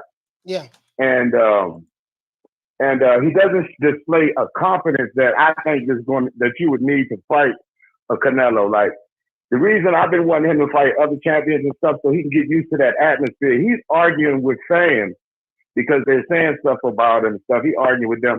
Imagine what type of fans he's gonna have to deal with if he gets into a Canelo, a Canelo fight build-up. The fans are gonna be on him hard. Yeah. The Canelo fans and everything. And he's arguing with people now. Yeah. So, you know, it's a lot. That's what happened with Caleb Plant, I believe. I believe the moment be too much for those guys. That's why those guys got to realize they got to fight other big fights so they can be prepared for that moment. And Charlo, to me, he just seems like he's content where he's at. He doesn't seem to be getting any better in his fights. He looks the same. And, you know, I hope I hope he gets the fight. But to me, he doesn't look any better. You know, like Canelo in his last fight, you can actually see the improvement, you know, well, what about Shakur? You get better. You get better by fighting better competition. You can't. Right. You can't get better in the NBA if you playing a whole bunch of Kwame Browns and You know, no, this is no knock to Kwame Brown when he was a player, but he wasn't the greatest center in the world. When you playing a bunch of scrubs, fighting a bunch of B class and C class fighters, you're not going to get better. You get better when you fight better competition. Why? Because steel sharpens steel, and that's what it is. Just like that. Hey, Hulk, yeah, man, and that's why. Go ahead, fam. Go ahead, Hulk. Hey, Coach, I just wanted to say one thing. His fans want him to have this fight. But the point I'm making is he doesn't fight any other big fight, so he won't be ready for it when it comes. No, he won't. He won't be ready. He won't be ready because he hasn't been fighting the tougher competition.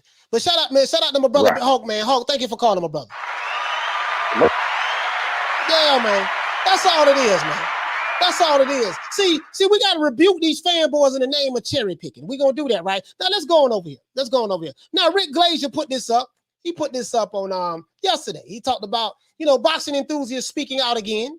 It's another PBC pay-per-view flop. Yes, it is. As Ortiz Martin did slightly less than 25,000 pay-per-view buys. When will Al Heyman learn not to go up against football? College football buried him again, and you can't put shit on pay-per-view. As Heyman keeps proving that pay-per-view should only be used for mega fights. And let me explain something to you guys. He's going to come on the show tomorrow, Rick Glazier. I got everything set up. Rick Glazier will be here tomorrow. We're going to have a really good conversation about these pay-per-view numbers. And I told you guys that the fans are not going to buy. So you got some dudes from the Alphabet Boy community talking about, oh, man, these dudes talking about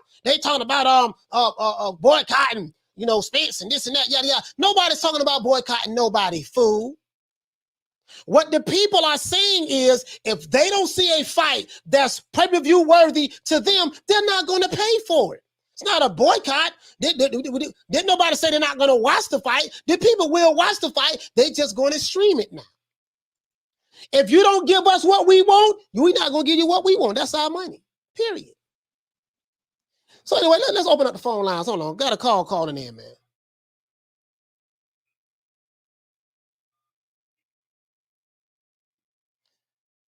Caller, what's your name? Where you calling from?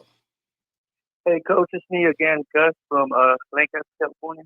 Lancaster, what's your name? You say Gus? Gus, yes. Gus from Lancaster, California. What the lick read, fam? What you want to talk about? Hey, man, I remember the last time I was talking to you, we were talking about these pay-per-views, and, we were saying, like, yeah, this looks too much. We had too much pay-per-views going on. Right. This right here just puts it on the dot, right? What you just said, what Rick said. Yeah. And I'm looking like, how, like, if you were, let me ask you a question, Coach. If you were the Dana White in boxing, what fights would you put up? What's a major fight you would put up, and you think how much it'll sell? I mean, it's simple to me. I mean, boxing at its essence, especially in the golden years, I would say a lot of the golden years, I can only go back to when Don King was in the game. In those years, we got the best fights because Don had a card that was stacked full of, listen, a Don King fight would be this.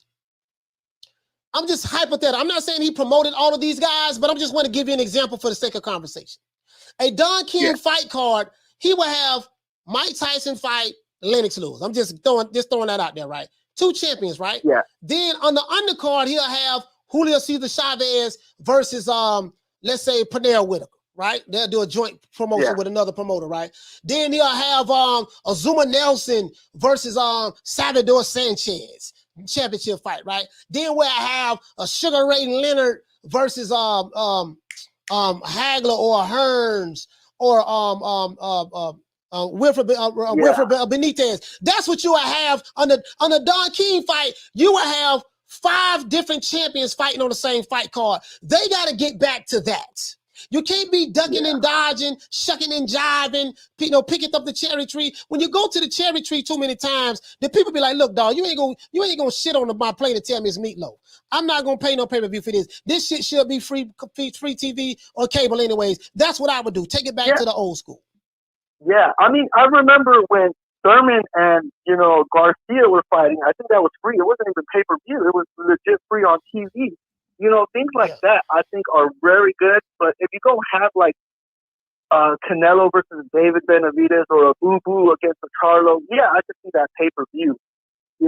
This Luis Ortiz fight, it really wasn't no pay-per-view. No, it wasn't a pay-per-view fight. The day before, the day before, you were kind of just banking on that. You kind of knew you were right on the money.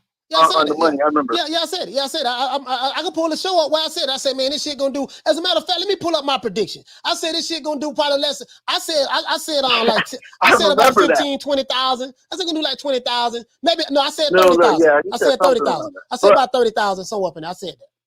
Yeah, what did you like? You said less than 25. Yeah, I did less than 25. But listen, we got other calls calling in, man. Gus, man, shout out, my brother. Thank you. Yes, sir. Shout out to Gus, man. Calling from Lancaster, California. If you're new or old to the channel, hit the like button and share. If you're new, subscribe as well. Yeah, see, right now this shit. See, this is the thing, right? Yeah, and I heard what the vice president of PBC, Tim Scott, is saying, and he's talking crazy. See, the people. Well, listen, we had a million. Hold on, guys. We had 1 million pay-per-views last year. We had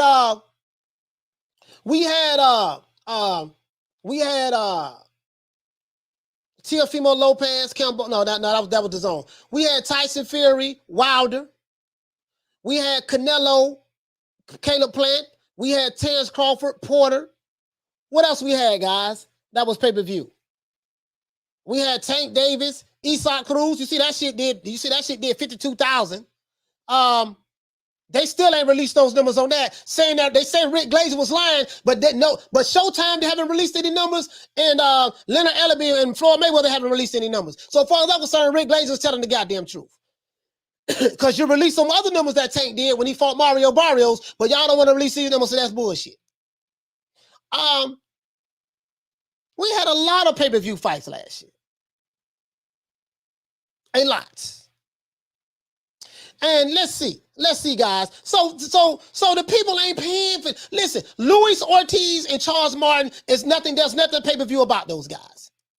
Arreola and Ruiz, I forgot all about that. Arreola and Ruiz, that shit did 115,000, 120,000 pay-per-view buys. That shit flopped. See, I'm gonna tell you why they putting everything on pay-per-view. The fighters want a whole lot of money to fight each other. See, you got a whole bunch of PBC fighters that think they're superstars. Somebody told King Kong, old ass Ortiz, that he was a superstar. You got a resume full of bums. We did it first. That's Teofimo. T did it. But this bum been taking the easy matches, fighting other bums. King Kong Ortiz, you have a resume full of cherry picking. You ain't fought nobody. But you in the one step-up fight you had, you got knocked out by the same guy twice. You was beating him in both fights, but you ended up getting knocked out. But y'all gonna put this guy on pay-per-view. He the boogeyman of the division. Boy, Hus, the Ortiz has ducked more people than Daffy Duck. Ortiz has ducked more people than Daffy, Donald, Scrooge McDuck, who else? The Ducklings, whatever. Listen, he ducked more people than more champions than anybody. Ortiz.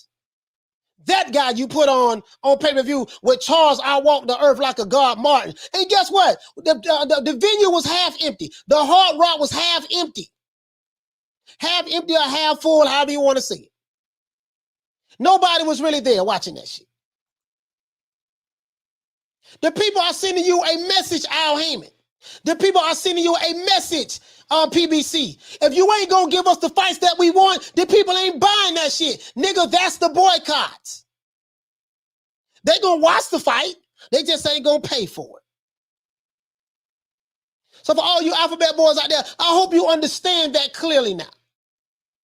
Same shit gonna happen to your boy Big Fish. Watch what I tell you. Same shit gonna happen. Those numbers that have been going down. Last pay-per-view was like 250,000 against Mikey against Robert Garcia. You're gonna see. See, y'all don't think shit stink. That's y'all problem. Y'all don't think shit stink. You think you can just do what you want to do, tell the people what you want to tell them. We just gonna throw everything on pay-per-view. And you fighters over there at the PBC, it's your fault. I'm gonna tell you why it's your fault. You got dudes like Keith Thurman, my guy from my city. You got other fighters, King Kong Ortiz. You guys want a whole lot of money for fighting bums. But this bum been taking the easy matches, fighting other bums. You want a whole lot of money for cherry picking. But this bum been taking the easy matches, fighting other bums. You believe in working smarter, not harder. But this bum been taking the easy matches, fighting other bums. Do you think that the people are going to continue down the yellow brick road of stupidity? To this day. Do you think that the people, the boxing fans, are going to continue to travel down the yellow brick road of stupidity? To this day. Really though. True, true, true. Not going to happen. It's not, as Joe Biden would say, and what he told Al Sharpton and the black leaders before he got elected, when they said, what you going to do for us? He said, listen, if you think I'm going to do anything for you, it's not going to happen. I got the receipt. That's what he said. Got the receipt, video. But not to get into politics. It's not going to happen. The people is fed up. The people is fed up. If you think the people are going to spend $80 on a pay-per-view when you have a one fighter that's supposed to be a superstar, that's supposed to be the creme de la creme, and you think the people is going to pay for it, guess what? It's not going to happen. But this ball been taking the easy matches, fighting other balls. The people telling you. There's only one pay-per-view star in boxing. His name is Canelo Alvarez. In the UK, I think it's Anthony Joshua. And I hear Dillian White do very well in the UK as well. But in North America, there's only one pay-per-view star, that's Canelo Alvarez. Everybody else is bullshitting. Everybody else is booed up with rappers, kissing niggas on the neck, whispering in their ears. Everyone else is getting drunk, beating up, not paying their bar tabs in restaurants. Everyone else is calling Al, talking about, man, you got to stop giving me an allowance, give me all my money at once. That's what everybody else is doing. There's only one big fish in boxing in North America. What more like the killer whale? The boy from Mexico.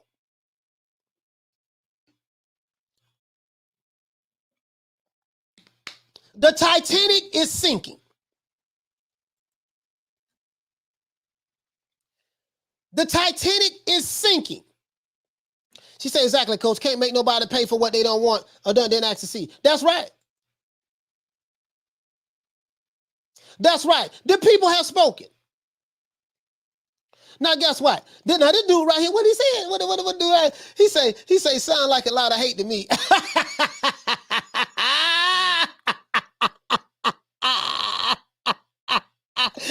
Woo! Somebody feelings hurt. Somebody feelings is hurt. Yeah, man. Yeah. So, man, it is what it is. He said serious boxing fans have no problem paying for the best matches. No, we don't. No, we don't.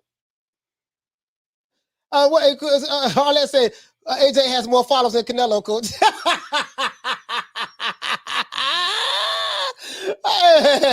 Hey, man.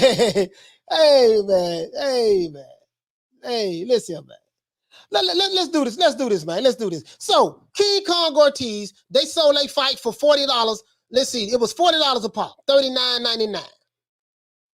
$39.99 times, let's just say 25,000. Rick said he did less than 25,000. We just gonna say 25,000. The fight did less than $1 million on pay-per-view. It did 999,750 pay-per-view buys. Less than $1 million at $39.99 a pop. And that's rounding it to 25,000 pay-per-views. It did less than $1 million. Then what they did at the gate, the hotel was half empty. The hotel was half empty. That fight didn't do shit. I don't know how much money Ortiz got guaranteed. I don't know how much money Charles Martin got guaranteed. Pretty sure they didn't get a big guarantee from the PBC. Pretty sure they did. A lot of you dudes at the PBC, y'all want a whole lot of money. I ain't mad at you for wanting it. If somebody gonna give it to you, go get it. If somebody gonna give it to you, but apparently Al Heyman ain't giving it to you. Al Heyman is not giving it to you. So we're going to put this fight on pay-per-view. I can just imagine what Keith Thurman and Mario Barrios are going to do. I got a prediction. Keith Thurman and Mario Barrios will do less than 50,000 pay-per-view buys. Pretty sure about that. Keith Thurman has not fought in over 2.5 years. That's home team. Keith Thurman is from my city. He's from Clearwater, Florida. He's on the other side of the bay. but I'm not going to cap for him. I'm not going to say because he's home team, he's from my city, he's from my state, that I'm going to ride with Keith Thurman. No, no, no. The nigga have not fought, Ponytail has not fought in over 2.5 years. And I predict that he's going to go tooth and nail with Mario Barrios.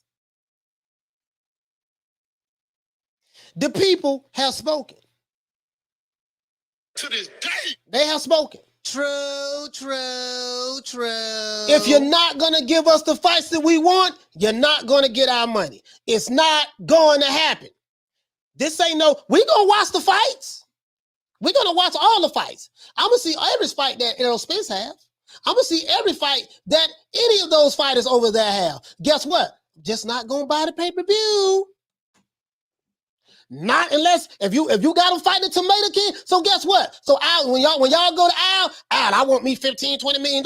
Listen, Al, give me $1 million, give you $1 million guarantee, and give me $15 million on the back end. It's not going to happen.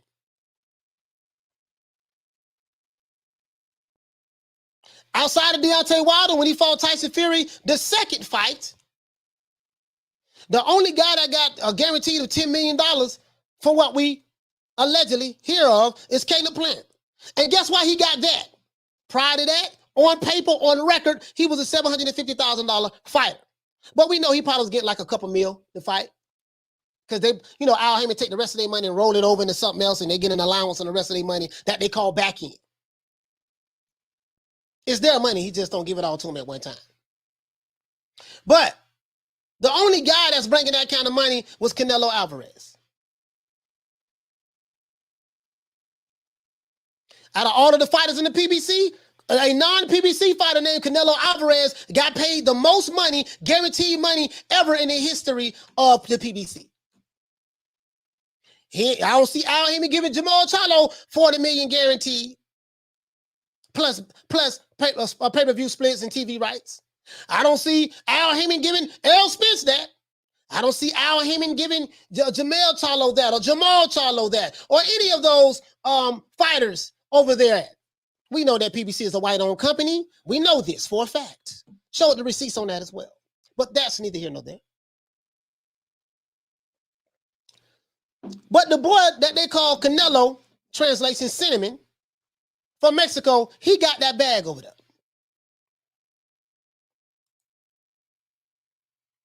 The non-black guy got paid the most guaranteed. Two of them. Caleb Plant and Canelo Alvarez. And the reason why they was able to do that, because Canelo Alvarez generates the money. Canelo Alvarez brings the money. Canelo is the money. Numbers don't lie. I get it. I understand. I understand. So this is what the people are saying. So when the people are doing this to less than 25,000, guess what? I want to know who gonna refute this. Listen what Irish Boxing Bro. He said they know it's flopping, but they have no other choice because all of Al Heyman's fighters he signed think they're Canelo and they deserve millions every 2 years to fight and are caught up in their own hype. I totally agree with this. This guy right here said it best. He said, of course it's flopping, but the problem is all of those fighters that Al Heyman stole from Golden Boy. Remember Deontay Wilder, the Charlos, all of those guys, most of the PBC roster, let you guys know this, most of the PBC roster is Golden Boy fighters. When De La Hoya got back on coke and went to doing this thing, Richard Schaefer took those fighters, and he was the CEO of Golden Boy. He worked out a deal and he took those fighters from Golden Boy and got a contract with Al Heyman. That's why Golden Boy ended up suing him for an undisclosed amount. And they ended up Richard Schaefer could not promote for like 3 years or something like that. Deontay Wilder was a Golden Boy fighter. A lot of people don't know that. So it is what it is. So, but this guy said it best though. He said that they know it's flopping, but they have no choice because all of Al's fighters he signed think that they're on Canelo's level and they deserve millions to fight every 2 years, and then when they do fight, they fight. But this bomb is taking the easy matches, fighting other bombs. He said every 2 years, and they're caught up in their own hype. Just look at Thurman now, who hasn't fought since Manny, and he wants millions of Barrios. Now, Keith Thurman, let me tell you why I'm pissed off at Keith Thurman. Keith Thurman, sir, you my homeboy. You from my home team. You from the same city. But I got to call it like it T.I. is. I'm not like these dudes who say, well, you know, because the fighter from Texas, I got to ride with him. No, no, no, no. You from Florida, but I don't have to ride with you. I got to call you out on your bullshit. You wanted $10 million to fight Terrence Crawford. All of you Alphabet Boy channels, specifically the LDBC, all of you Alphabet Boy channels saying, you know, with Bob Arum being cheap and the evil white man, the blue-eyed devil, Bob Arum, he don't want to pay Keith Thurman the $10 million that he want. He being cheap. But listen, I have one question. Keith Thurman, are you getting $10 million to fight Mario Barrios?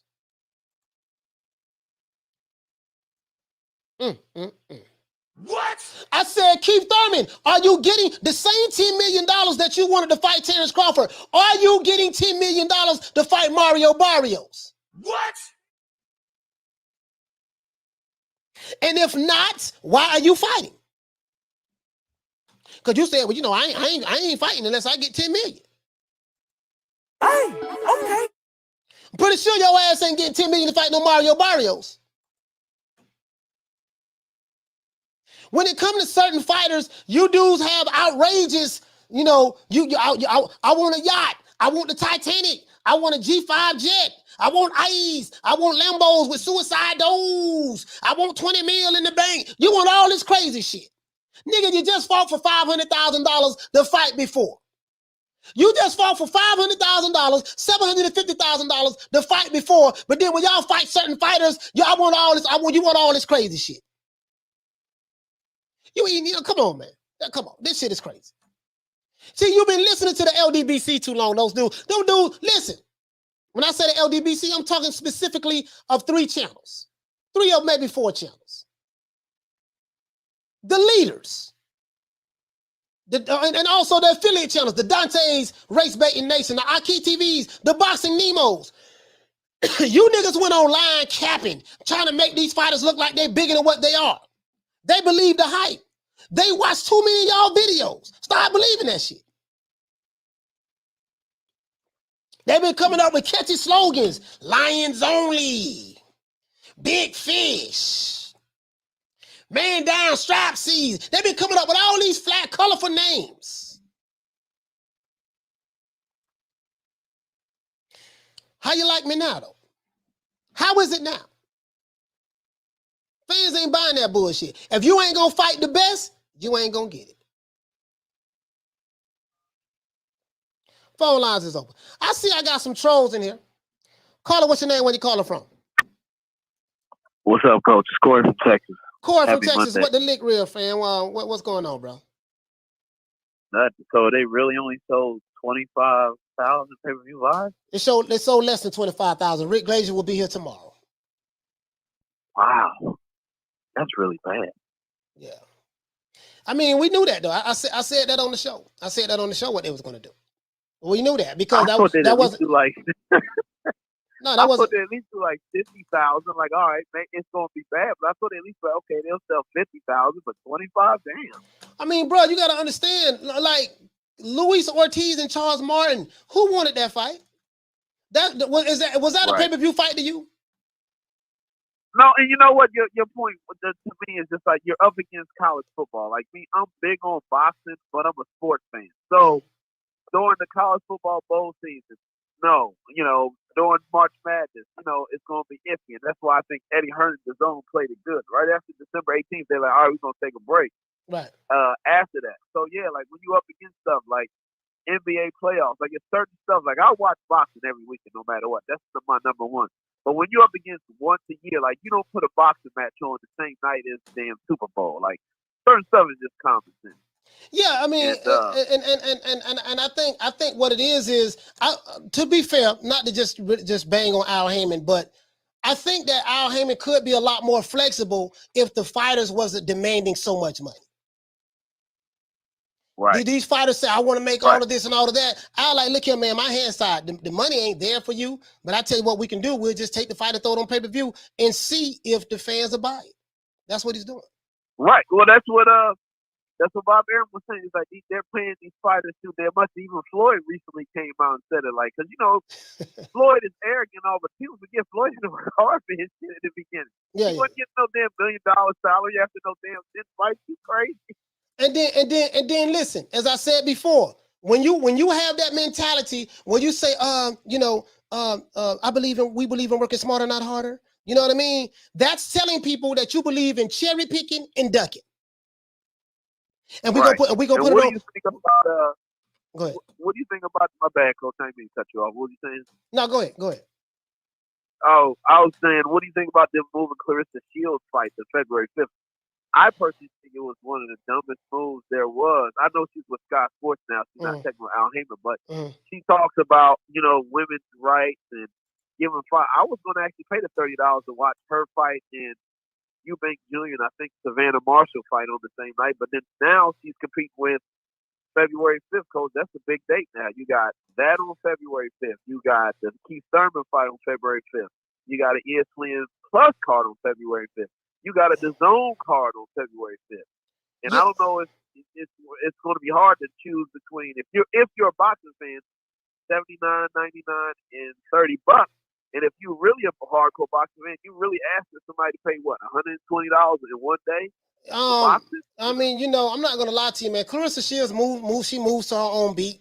You know what I mean? She sees things the way she sees it, and that is what it is. That's all I really got to say about that. I don't agree with it, but if that's how she's moving, you know what I mean, and so be it. I don't know who was the reason why the date got moved, but I don't know. I don't have any idea, but some of these moves are questionable. Is that fight supposed to be on pay-per-view? Yeah, so on the fight pay-per-view, remember the same thing that what's his name was on? Anthony Yard and them. So if you go to Fight TV, you can any Sky Sports pay-per-view. So like when Amir Khan and Kell Brook fight, that'll probably be Sky Sports pay-per-view. So you just download the Fight TV app on your phone or on Amazon Fire Stick. All right, we gotta cut it short, man. Salute to you, bro. Salute to you, salute to you, Corey. Yes, sir. Shout out to Corey, man. Call from to accept. Let's see. Caller, what's your name? Where you calling from? What's going on, Coach? It's your boy Blood, man. How you doing, man? Blood, what the lick read, man? Hey, this my homeboy, man. This my main man here, man. The boxing historian, man, is what I call him, man. Shout out to Blood, man. What's going on, bro? Hey, man, let me tell you something, man. It's funny how the PBC got all this money to pay Canelo for another fight or for a fight with Charlo, but they don't got the money to give Crawford, right? So it's either they got the money or they don't. I think what it is that the PBC do got the money to pay Crawford. They just don't think that they're going to get the money back with Terrence Crawford because all the live streaming and all of that shit. But the truth of the matter is nobody really know where the PBC is at and if they broke or if they in the broke house. They damn sure got the money to give Canelo. They could have given some of that money to Terrence Crawford too, in my opinion. No, but that's all I got to say. Tell me what you think about that, and I'm gonna let you go, Coach. Okay, man, all right. Keep doing your thing, man. You've been on it, Coach, man. One love to you, man. Shout out to you, Coach. Yeah, shout Peace out to everybody. Man. Yes, sir, man. One love. Y'all please subscribe to Retro Boxing and Documentaries, man. Y'all please subscribe to Retro Boxing and Documentaries. No, what I think what's going on with that is they back themselves up in the corner. They picking and choosing. I'm gonna address that as well with this Crawford and Spence and what Tim Smith says. I'm gonna address that. Well, we're gonna do a whole show on that. Because I'm gonna come with receipts on top of receipts on top of receipts on top of receipts on top of receipts. Because I'm not even gonna get into it. I'm not even gonna get into that. Not even gonna get into that. But what I think about that, Blood, is they telling you what it is. That's what I think. They telling you what it is. Like, listen, man, we ain't, it really, to be honest with you, it proved what Crawford and Bob Arum been saying. It proves it right all along. The boy didn't want that fight. I have videos where I said this. As a matter of fact, I'm going to do a whole show on this. I'm going to pull up all my receipts. That's going to be a special place in hell that day for some of those channels that's been pushing that bullshit. That day, we go nuclear. That day, we give 2 fucks. I'm going to pull them up. Everything that was said, who said it, when they said it. And Tim Smith, you confirmed everything that I've been saying for 8 months now. We already knew what time it was over here. But I'm gonna get to that. That's what's going on. That's what's going on. These niggas believe in working smarter, not harder. They believe in wrong side of the street and all that. That's what's going on.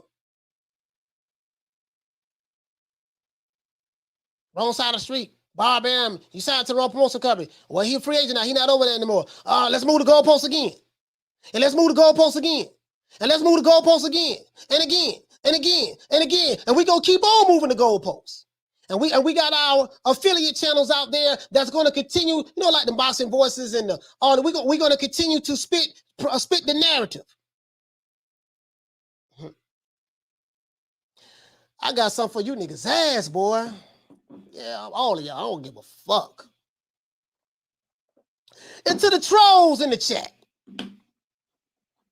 Keep trolling, I appreciate your watch time hours. It doesn't bother me. I am the biggest troll.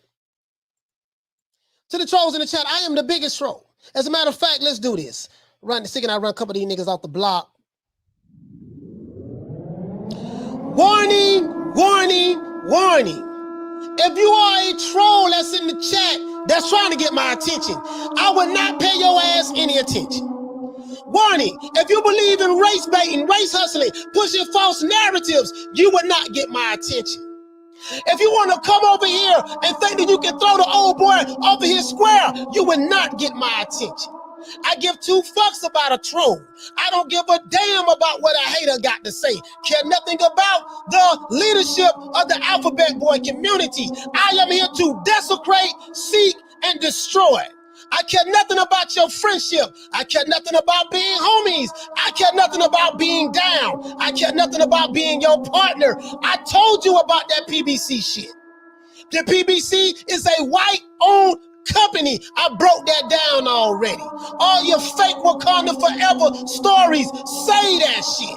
I am not here to play with you today. You do not have a friend in me. I rebuke thee in the name of the boxing gods. You old crested niggas. We are going to run you off the block in 2022. I told you about that PBC shit, but you was capping Nesta Gibbs. You was capping Boxing Boys. You was capping Boxing Nemo. You was capping Dante. You was capping AKHi. You was capping Trill. You was capping BFTB. You was capping 7-8. You was capping Blue Buds. What you got to say now? I have something for you. Coming the next couple of days.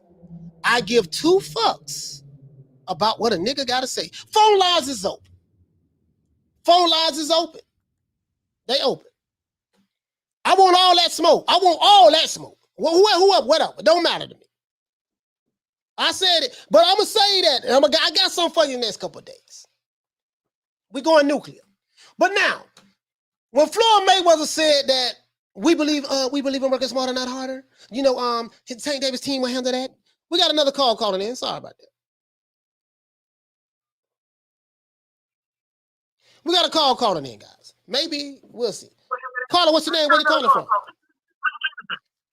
I'm calling from California.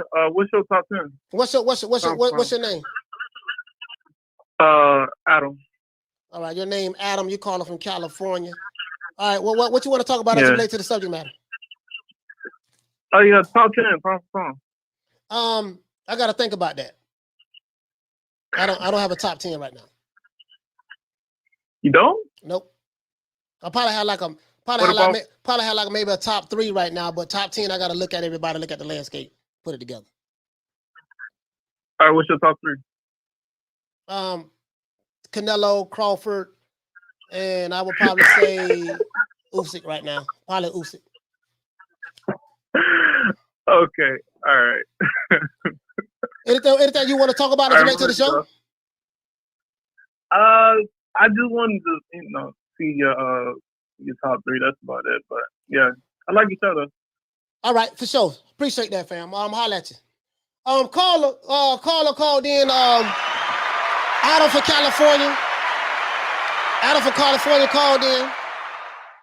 Yeah, man. So phone lines is open. 530-494-9636. The phone lines is open. 530-494-9636. I'm on every day. 7 days a week. Please call me. He said, call it with that sarcastic laugh. Yeah, I call it. Yeah, I call it. It is what it is. I ain't tripping. I don't trip on it. I don't trip on no troll. I don't run from them. We do no running over here. We do no running over here. Not over here. Phone lines is open. Got another call calling in, guys. Might be one of the detractors. Might be. Caller, what's your name? Where you calling from? What's up, coach, man? What's the lick read, man? It's Cassidy, coach, man. What's good, man? Cassidy, what the lick read, fam? What's going on, man? You got to turn your volume down in the background. Can you hear me? Yeah, I can hear you. I can hear you good. Yeah, man. So I hope you don't mind me calling in to your show, man, majority of the time, man. You get me? There's no one over in England that really does what you do, man. That's why I call your show. You get me? So I hope you get me. I know you might be like, oh, fuck Cassidy, man. It's me, man. I love boxing. Yeah, get to y'all. Go ahead and say. Go ahead, talk your shit. Say what you got to say. We got other calls calling in. We'll go ahead and wrap up, try to summarize. Yeah, no problem. Sorry about that. Yeah, man. I also wanted to talk to you about that the Jacobs and Charlo situation, and I wanted to ask you about that David Morrell guy, innit? What do you think of that David Morrell guy? Because he's at 168, and he's I think he's number 1 in the WBA, and he's meant to be fighting whoever David Benavidez next, or he might even be fighting Canelo next, innit? And he's a monster. Yeah, David Burrell is a good fighter. David Burrell, I think hold on, that was Anthony. Which Durrell was that? Anthony Durrell No, David Morrell. No, but I'm saying, guy. Yeah, I'm saying who was that Benavidez beat to become the champion at super middleweight? Oh, was it Durrell? Yeah, Durrell is Durrell, innit? One of the Durrell brothers. Yes, one of the Durrell brothers. I forget which one. I forgot which one it was. You know what I mean? I forgot which one it was, to be honest with you. But yeah, you know, that's a good fight. That's a good fight. You know, that's a real good fight. I'm talking, you know what, Morrell? I'm talking about David Morrell. You know what I'm talking about? Yeah, I know you're talking about, yeah. I'm not sure where he's from. I think he's Cuban or Mexican, wherever he's from. I'm not sure where he's from, but that guy, he beat some guy called Fox, something Fox than that, at 168, like a 3 months ago. I'm not sure in it, but he's a good fighter. And that Charlo, we don't want to hear no more excuses. If this Canelo fight doesn't happen, then it's for him. It's on him. They sent him the offer, so we want to fight. We want to fight. Yeah, we're going to see. He hasn't fought no one. Yeah, we're going to see. He ain't fought no one. He hasn't even fought a Daniel Jacobs. He hasn't fought anyone. Yeah, You're not lying. Yeah, I just went through that. I just went through the whole thing. You know what I mean? Went through it on BoxRec. It is what it is. I'm like, dudes think I'm hating. I'm not. I'm like, dude, like I just laid it out for you. Like, you know, it speaks for itself. But Cassidy, thank you so much for calling in. We got other calls calling in, all right? Yeah. Yes, thank you, coach. Thank you. Shout out to Cassidy, man. Shout out to Cassidy. Man, salute to my brother Ron Boy Fresh. Hey, okay. Dropping that $2, bam, super chat on your boy. Hey, Leroy. Super chat received. Playtime's over, boy. He said hit him up on Block Boys Entertainment. Yes, sir. Yes, sir. Shout out to my band man Ron Boy Fresh. Ron Boy Fresh, he be keeping that heat. Carl Hansen said his name not Adam. No, I know the caller. I knew it was a troll call. You know that. I be expecting it. That's why I opened up the phone lines. I don't run for no goddamn smoke. Shit. Hell, I'm running from. I talk too much shit to be running. I'm gonna say what I gotta say. Anybody want to call in, call in. I ain't ducking. I'm not gonna block you. As long as you don't say anything racist in the chat, as long as you are not attacking women, we have a no attack women policy. We don't attack the sisters, any woman. I don't give a damn what her race or creed is. I don't care who it is. Don't attack the women. Don't attack the children. You can call me and say whatever the hell you want to say about me. Because one thing about me, I can talk a whole lot of shit. So when you talk as much shit as I do, you gotta, if you dish it, you gotta know how to take it. I can take it. I can take it. Phone lines is open, man. As a matter of fact, phone lines is open. 530-494-9636. I just called it the way I see it, dog. The man, I just called it the way I see it. That's all I'm saying. He said David Morrell needs one more good fight, then test him and see if his team know he's ready. Great talent. Yeah. David Morrell, I know what he's talking about. Yeah, David Morrell, he's a good fighter. He's a good fighter. One thing about it, guys, is this. As boxing fans, the only thing we can ask for is that we get the best fights. Every fight is not a pay-per-view fight. When you have a business model that all of your fighters have to go on pay-per-view or all of your star fighters have to go on pay-per-view, God damn it, if you got a fighter that you telling me is King Kong, his ass better be in the ring fighting Godzilla. Don't tell me this dude is a lion, but he fighting lamb chops. Don't tell me he's a lion and he's fighting Piggly Wiggly. Don't tell me he's a lion and he's fighting Scrooge McDuck. I don't want to hear that. If he is what you say he is, he better prove it by fighting some goddamn killers. Don't tell me your guy, because he's from your state or your city, is this killer. Everybody avoiding him. See, this dude ducking him, this dude ducking him. When guess what? When your guy was face to face with a PBC fighter, when he was face to face with Daniel Jacobs, a PBC fighter, he was face to face with this guy 4 years ago, and they still haven't fought yet. Not going to tell me that. And then you say, okay, that was just an isolated incident. And then when I look at the rest of his resume, I'm like, this dude ain't fought nobody at the middleweight division. Caller, what's your name? Where you calling from? Ed from Ohio. Dez from Ohio. Dez, what the link read? What you want to talk about, fam? Hey, man, you think Ward gonna come back and try Canelo or what? Who? Andre Ward. No, hell no. No, hell no. Andre Ward ain't fought in 5 years. No, hell no. No, he'll be crazy to do that. So no amount of money. 4 years. I mean, I won't say for no amount of money. Yeah, all right, thank you, bro. I won't say for no. Would you watch it? Would you watch it though? Yeah, hell yeah. Shit, I'll pay for that. I'll pay pay-per-view for that. Damn sure will. Because I feel like that's a top fighter versus another top fighter. But Andre Ward haven't been in boxing in a while. So a fighter who has not been active, retired, he retired for a reason. And for him to just come back and get straight in there with Canelo, I don't know about that. I don't know about that. Well, who you think got a shot at Canelo? I mean, around that weight class. I think Jermall Charlo will have a shot at him. I think David Benavidez have a shot at him. I think those guys have a shot. I'm not the guy that's saying, oh, well, he don't deserve to fight. No, I want to see Jermall Charlo fight Canelo Alvarez. One thing about me, I do not believe in protecting no fighters. I don't put no fighters in protective custody. If Canelo is who we say he is, we believe he is, I want to see him in the ring with some other killers. But guess what? We got to keep that same energy for Jermall Charlo as well. If he is who we say he is, he needs to be fighting some other killers. That's that new school shit, though. Everybody want to be protected. Yeah. That's all I'm saying. I'm like, shit. If it was up to me, look, man, I'm gonna put your ass in the tournament. Everybody fight everybody. May the best man win. That's how I do it. You know what I mean? I'm with you. Hey, Dez, well, keep doing your thing, man. I like this show, bro. Yes, sir. Shout out to you, fam. Shout out to Dez for calling in. All right, shout out. Shout out to Dez for calling in, man. For Ohio. That's all I'm saying. That's all I'm saying. If these guys are who you say they is, they need to be fighting somebody.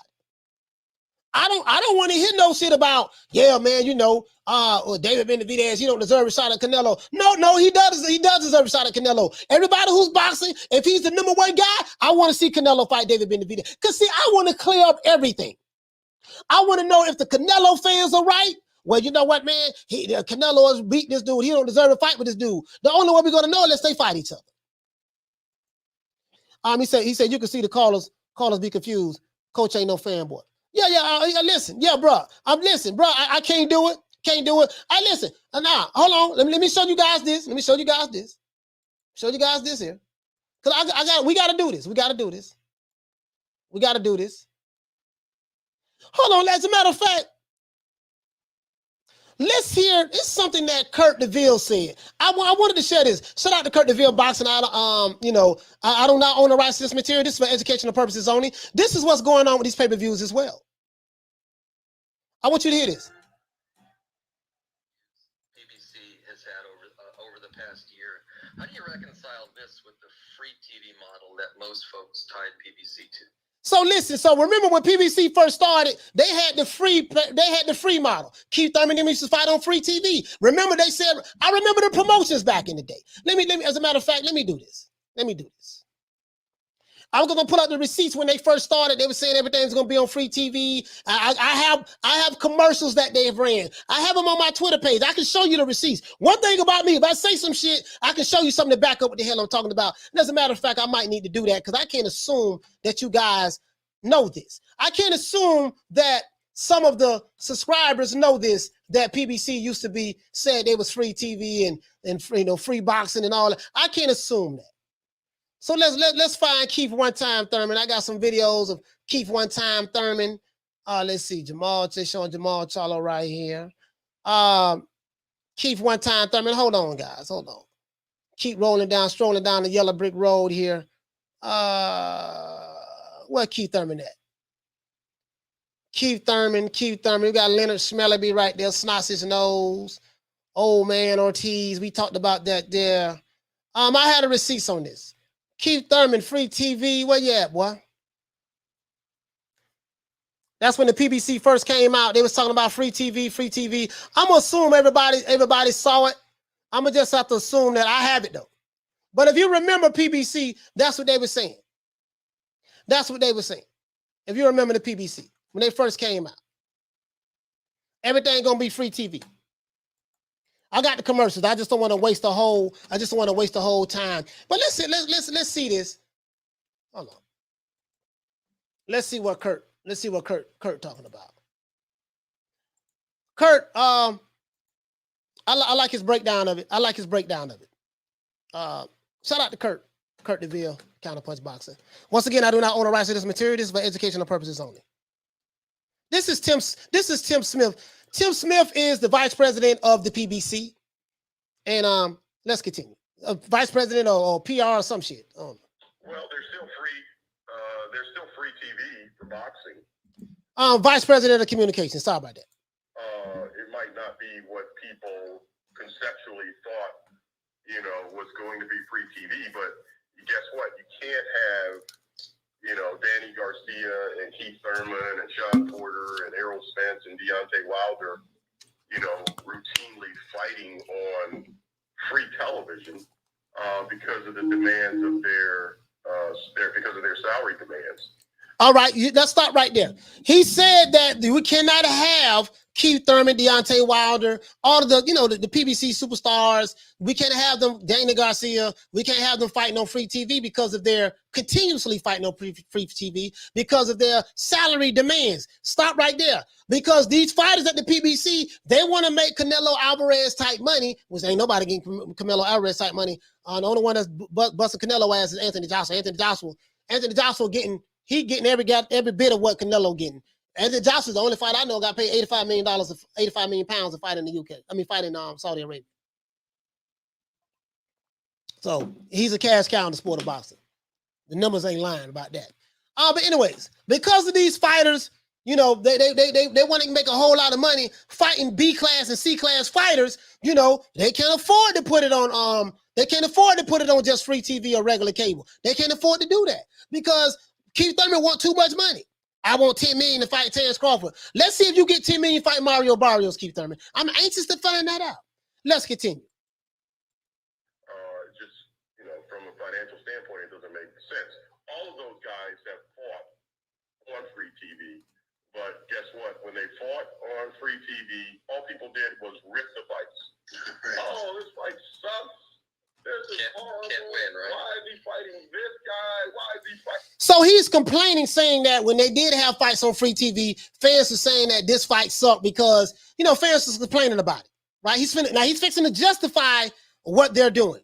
This is what's going on with the PBC. This is the guy that's the VP, Tim Smith, the VP of communications. Listen to what this fool say. Fighting that guy, he's fighting Leonard Ellerbe. That's the guy that Keith Thurman beat. And why is Keith Thurman fighting Louis Collazo? And why is shout out to Southpaw Killer. The stickiest of the icky. You want to smoke with the old boy Rick James? Yeah, I'm gonna smoke some after the show. I haven't had nothing to smoke. Shout out to Southpaw Killer for dropping that quarter of a bam dub on your boy. Hey, Leroy. Super chat received. Playtime's over, boy. He said, I think Charlo can take him, coach. Take the judges out of the equation, and Canelo is an average fighter. He blows nobody elite out. I don't like Charlo. I don't know. I don't know about that, if I agree with that all the way, Southpaw Killer, because Canelo did beat 2 undefeated champions in the super middleweight division to become undisputed. And if you look at his resume, he fought he fought quite a few Hall of Famers on his resume. You know what I mean? So, but if you're talking about any elite fighter, you say any elite fighter today, like what is it? Who is an elite fighter? Who is an elite fighter in the super middleweight or middleweight division? You see what I'm saying, Southpaw Killer? Like, how do I know Jermall Charlo is an elite fighter when I haven't seen him fight anybody in the middleweight division? You see what I'm saying? When he's fighting C-class fighters in the middleweight division, so I can't judge him being elite. They say he's elite, but we'll find out. See, the only way you'll know. Okay, I'll tell you what. If they pass the eye test, yeah, that's one thing. But then they got to get in the ring with somebody. So that's all I'm saying. That's all I'm saying. Is there a fanboy that's upset? What if it's a fanboy that's upset? Tell him he can come back Sunday. And if he leaves, tell him we won't miss him. Okay, let him know that we won't miss him. If it's a fanboy that's in here that's upset, if he want to leave, tell him he can leave. And if he don't come back, we won't miss him. Trust me. I give two fucks about you fanboys. I really don't. I'm going to show you the commandments because y'all need to know what time it is. Shout out to Carl for dropping that $7.99. Bam, super chat on your boy. Hey, Leroy. Super chat received. Playtime's over, boy. He said, yo, Coach, these trolls are proving one thing. You don't need a long neck to be a goose. No, I have the phone lines open for you trolls. Phone lines is open. Feel free to call in. Feel free to call in, talk your shit, say what you got to say. Be respectful, but talk your shit, say what you got to say. I listen. I do listen. I learn a lot from my detractors. Let's continue. Yeah, I think Wilder fighting, Gerald Washington. Why is he fighting Eric Molina? Why is he fighting this guy? Oh, this is terrible. So he's complaining because he's saying the fans be complaining about why is Wilder fighting Gerald Washington, why he's fighting this guy, because the fans want to see elite fighters. But this bum is taking the easy matches, fighting other bums. They want to see elite fighters fight elite fighters. See, your problem is this. When you hype a fighter up and you tell me this fighter is King Kong, he's Godzilla, he's Mothra, he's Optimus Prime, he's Megatron, he's the Dinobots, he's the Thundercats, he's Goku, he's Vegeta, he's Piccolo, he's Bam Bam Bigelow, certified pimp like a gigolo, Busta Rhymes with the dealio. When you tell me this fighter is all of this, and I see him fighting tomato cans, but this bum is taking the easy matches, fighting other bums. This is why the fans are complaining. Instead of keeping it trill, saying, hey, man, you know what, man, this fighter, he's here, we inching him along. Say that. But don't tell me this guy's a killer, goddamn it, like he Gorilla Monsoon. Don't tell me that, goddamn it, and he fighting. But this bum is taking the easy matches, fighting other bums. No, man, we ain't doing that. Let's continue. Guess what? Now, you can't bring those guys and put them back. You can't put that genie back in the bottle. But guess what? You're building guys that are going to be the future stars, the Jesus Ramoses. And Kenneth and I went through one Those are the words of Tim Smith, as Tim Smith explains. Now that's directly from the source, Tim Smith, VP of Operations for the PBC. And he's saying, yeah, man, the fans, they ain't buying. Hold on. See, Tim Smith did say one thing that I agree with. Yeah, man, the fans, they ripping, they streaming the fights. They ain't paying for the pay-per-views. Alphabet Boys, I told you this. The fans ain't stupid. The fans are not going to continue to walk down the yellow brick road of stupidity. I told you guys that these so-called boxing fans, these fanboys that are on YouTube and these fanboy YouTube channels, I like to call them the old crested niggas. The old crested niggas. If you're new to the channel, please subscribe, hit the like button. And if you are a troll and you want to troll, go ahead and get your troll on, baby. I ain't tripping. I will not pay you any mind. You will not get a rise out of me. But now, he's saying that, hey, man, listen, man, the people streaming the fights because you're putting together garbage can fights.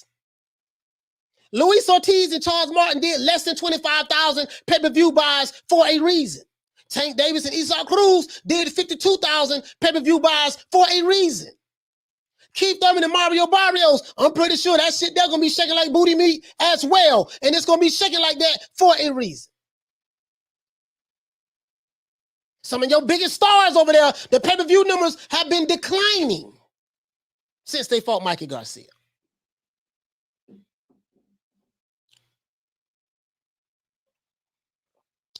Hey, man, I ain't got to say nothing. The people telling you what it is. And he's saying that, yeah, man, the people ain't going to buy it. They bought Canelo 800,000. They bought Canelo. oh man, well, you know what it is, it's conspiracy, man. See, they don't want to support the black fighters. Bullshit. They was buying Tank when he fought Mario Barrios in Atlanta.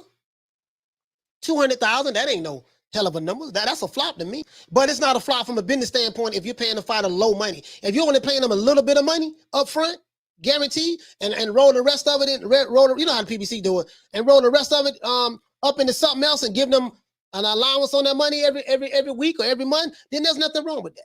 200,000 pay-per-view buys, $80 a pop, you make good money because you're not on the hook for a whole lot of money for the fighters in the first place. So I just called it the way I see, but let's see what Kurt got to say. Damage controls, rather, his take on PBC and the amount of PBC that we're having. And he brought up some interesting facts or some interesting... Let's see what Kurt's talking about. About why or who used to fight on PBC. Okay, and he mentioned like, well, hey, you know, you couldn't keep having fights like Keith Thurman and Deontay Wilder and Danny Garcia on for free TV. So I get it. So that's what he's saying, right? Basically, because Kurt kind of going like laid back. I'm a high energy person myself, but basically to summarize it, he's just breaking it down. Why Tim Scott is saying, Tim Smith, talking about Tim Scott. Tim Smith is saying that, hey, this is why these fights, we can't keep doing the free TV. No, you can do free TV. You can have the scrub fights on free TV. Hobo Sam. Hobo Sam, you know what I mean? Versus Show Big Nuts. You can put those fights on free TV. But the star fighters need to be fighting other star fighters. Now, I will say this, Keith Thurman did fight some killers at that time. He fought Danny Garcia. They hyped Danny Garcia up. When I looked at Danny Garcia's resume, I'm like, damn, you know what? Danny Garcia, his best fights was at 140. Every time he had a step-up fight in 100 and a welterweight, he got his ass whipped. And they take turns kicking Danny Garcia ass in the welterweight division. Keith Thurman whooped his ass. Sean Porter whooped his ass. Errol Spence whooped his ass. And I said, but damn, who did Danny Garcia beat in the welterweight division? Nobody. No, none of the top guys. So I'm just being honest. This ain't no shade on Danny Garcia. I like the kid. He's a good kid, but I just call it like it is. You know what I mean? So I'm just saying. You know what I mean? But hey, man, that's all it is. So remember, Rick Scott said what? And he's right. Pay-per-view used to be for mega events. Pay-per-view was only for the big fights. You can't give me hog head cheese. You can't give me a Cuban sandwich, sandwich. You can't give me hog head cheese and a Cuban sandwich and tell me it's filet mignon. No, man, no. You can't piss on my leg and tell me it's raining and then get mad at the fans. Oh man, they ain't buying the pay-per-view. They want to stream it. No, they don't want to buy the pay-per-views. For what? He said, but they are losing out because the fighters are not getting any more popularity and are hitting on the pay-per-views. Exactly. Misfit, what you say, Queen? She said, exactly. Put free fights on free TV and real pay-per-views on pay-per-views. Exactly. Pay-per-view used to be an event. I remember we used to have fight parties. Watching pay-per-view. Remember those fight parties, guys, we used to have? Everybody used to get excited. Oh, man, goddamn, boy, Tyson finna fight such and such. Man, who didn't see the shot, man? Pernell Whitaker finna fight. Oh, man, goddamn, on Sugar Ray. Man, like, dudes used to have fight parties every time Tyson had a fight. Everybody come together, have a fight party. Cook, barbecue. Listen, not barbecue, barbecue. We say barbecue. Like Bobby Brown, barbecue, all of that there. That's what we used to get. You can't get excited about King Kong Ortiz, the boogeyman of the division. Boy, hush. Man, Ortiz 52 years old. Don't nobody know who he is. And he's known for getting knocked out by Deontay Wilder twice. A guy who could not box. Deontay Wilder's a knockout artist, but he can't box. He's had to try to learn the fundamentals at a late age. Come on, man. Biggest star the PBC had over there is Deontay Wilder. They better hope like hell he don't retire. But he got to get a right dance partner. You know what I mean? Because if he don't get a good dance partner, then he not gonna,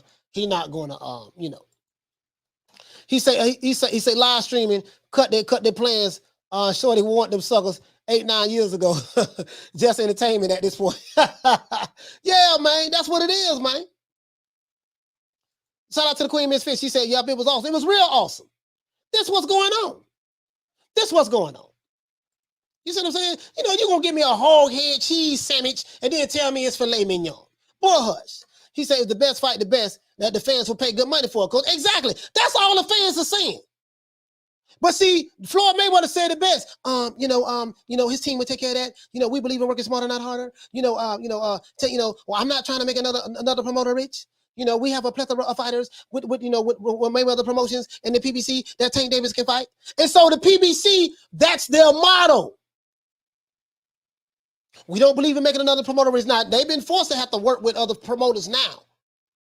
The money, the fans ain't playing, though. Fans ain't playing. And if you say that, hey, man, well, the people ain't going to buy this fight coming up with Crawford and Spence, if that fight happened, what you think they're going to buy the fight with Spence and Ugas? You think they're going to buy the fight with Keith Thurman and Barrios? Oh, okay. Apparently you do. Apparently you do. Yeah. Apparently you do, because you put it on pay-per-view. You put it on pay-per-view, so apparently you do.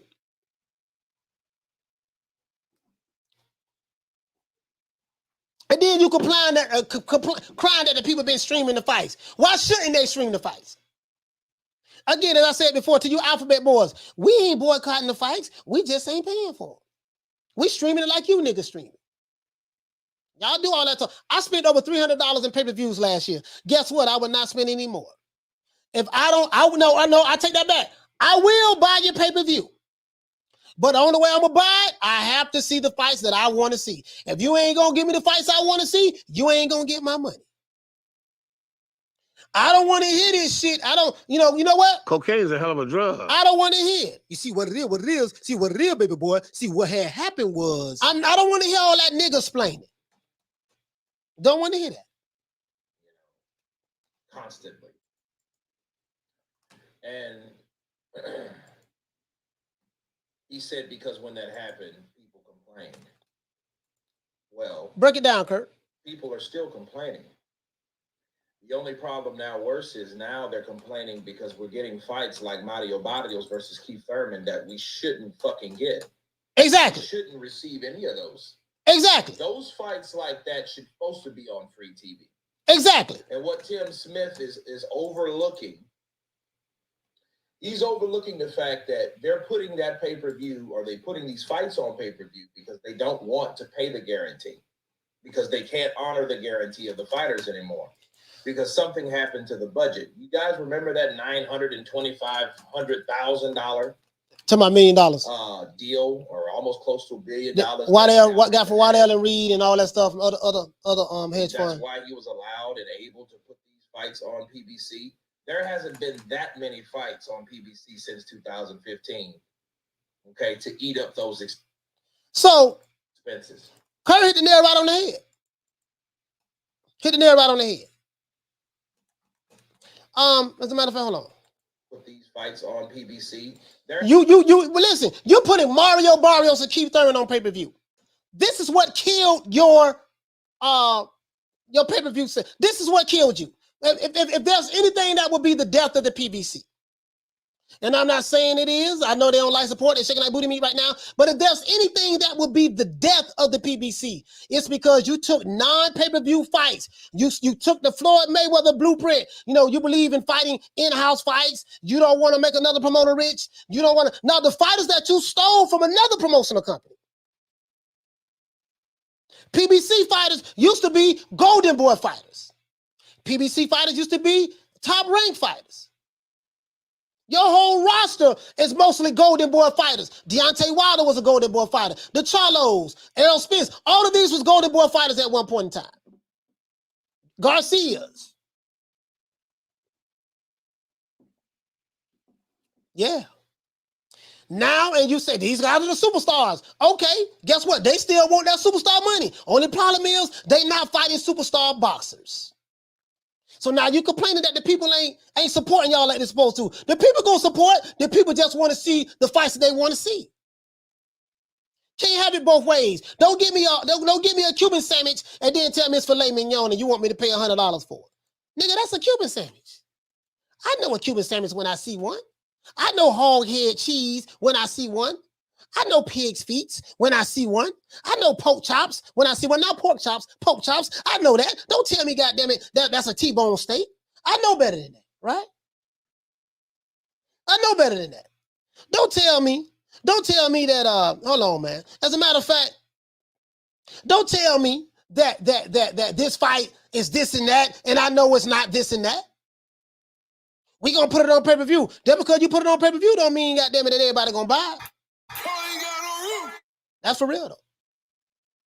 Just because you put it on pay-per-view don't mean everybody ain't gonna buy that. That's all I'm saying. That's what killed the PBC. The fighters wanted a whole lot of money. They want to take less risk. They want a big reward and by taking less risk. They believe in working smarter, not harder. Remember what I told you.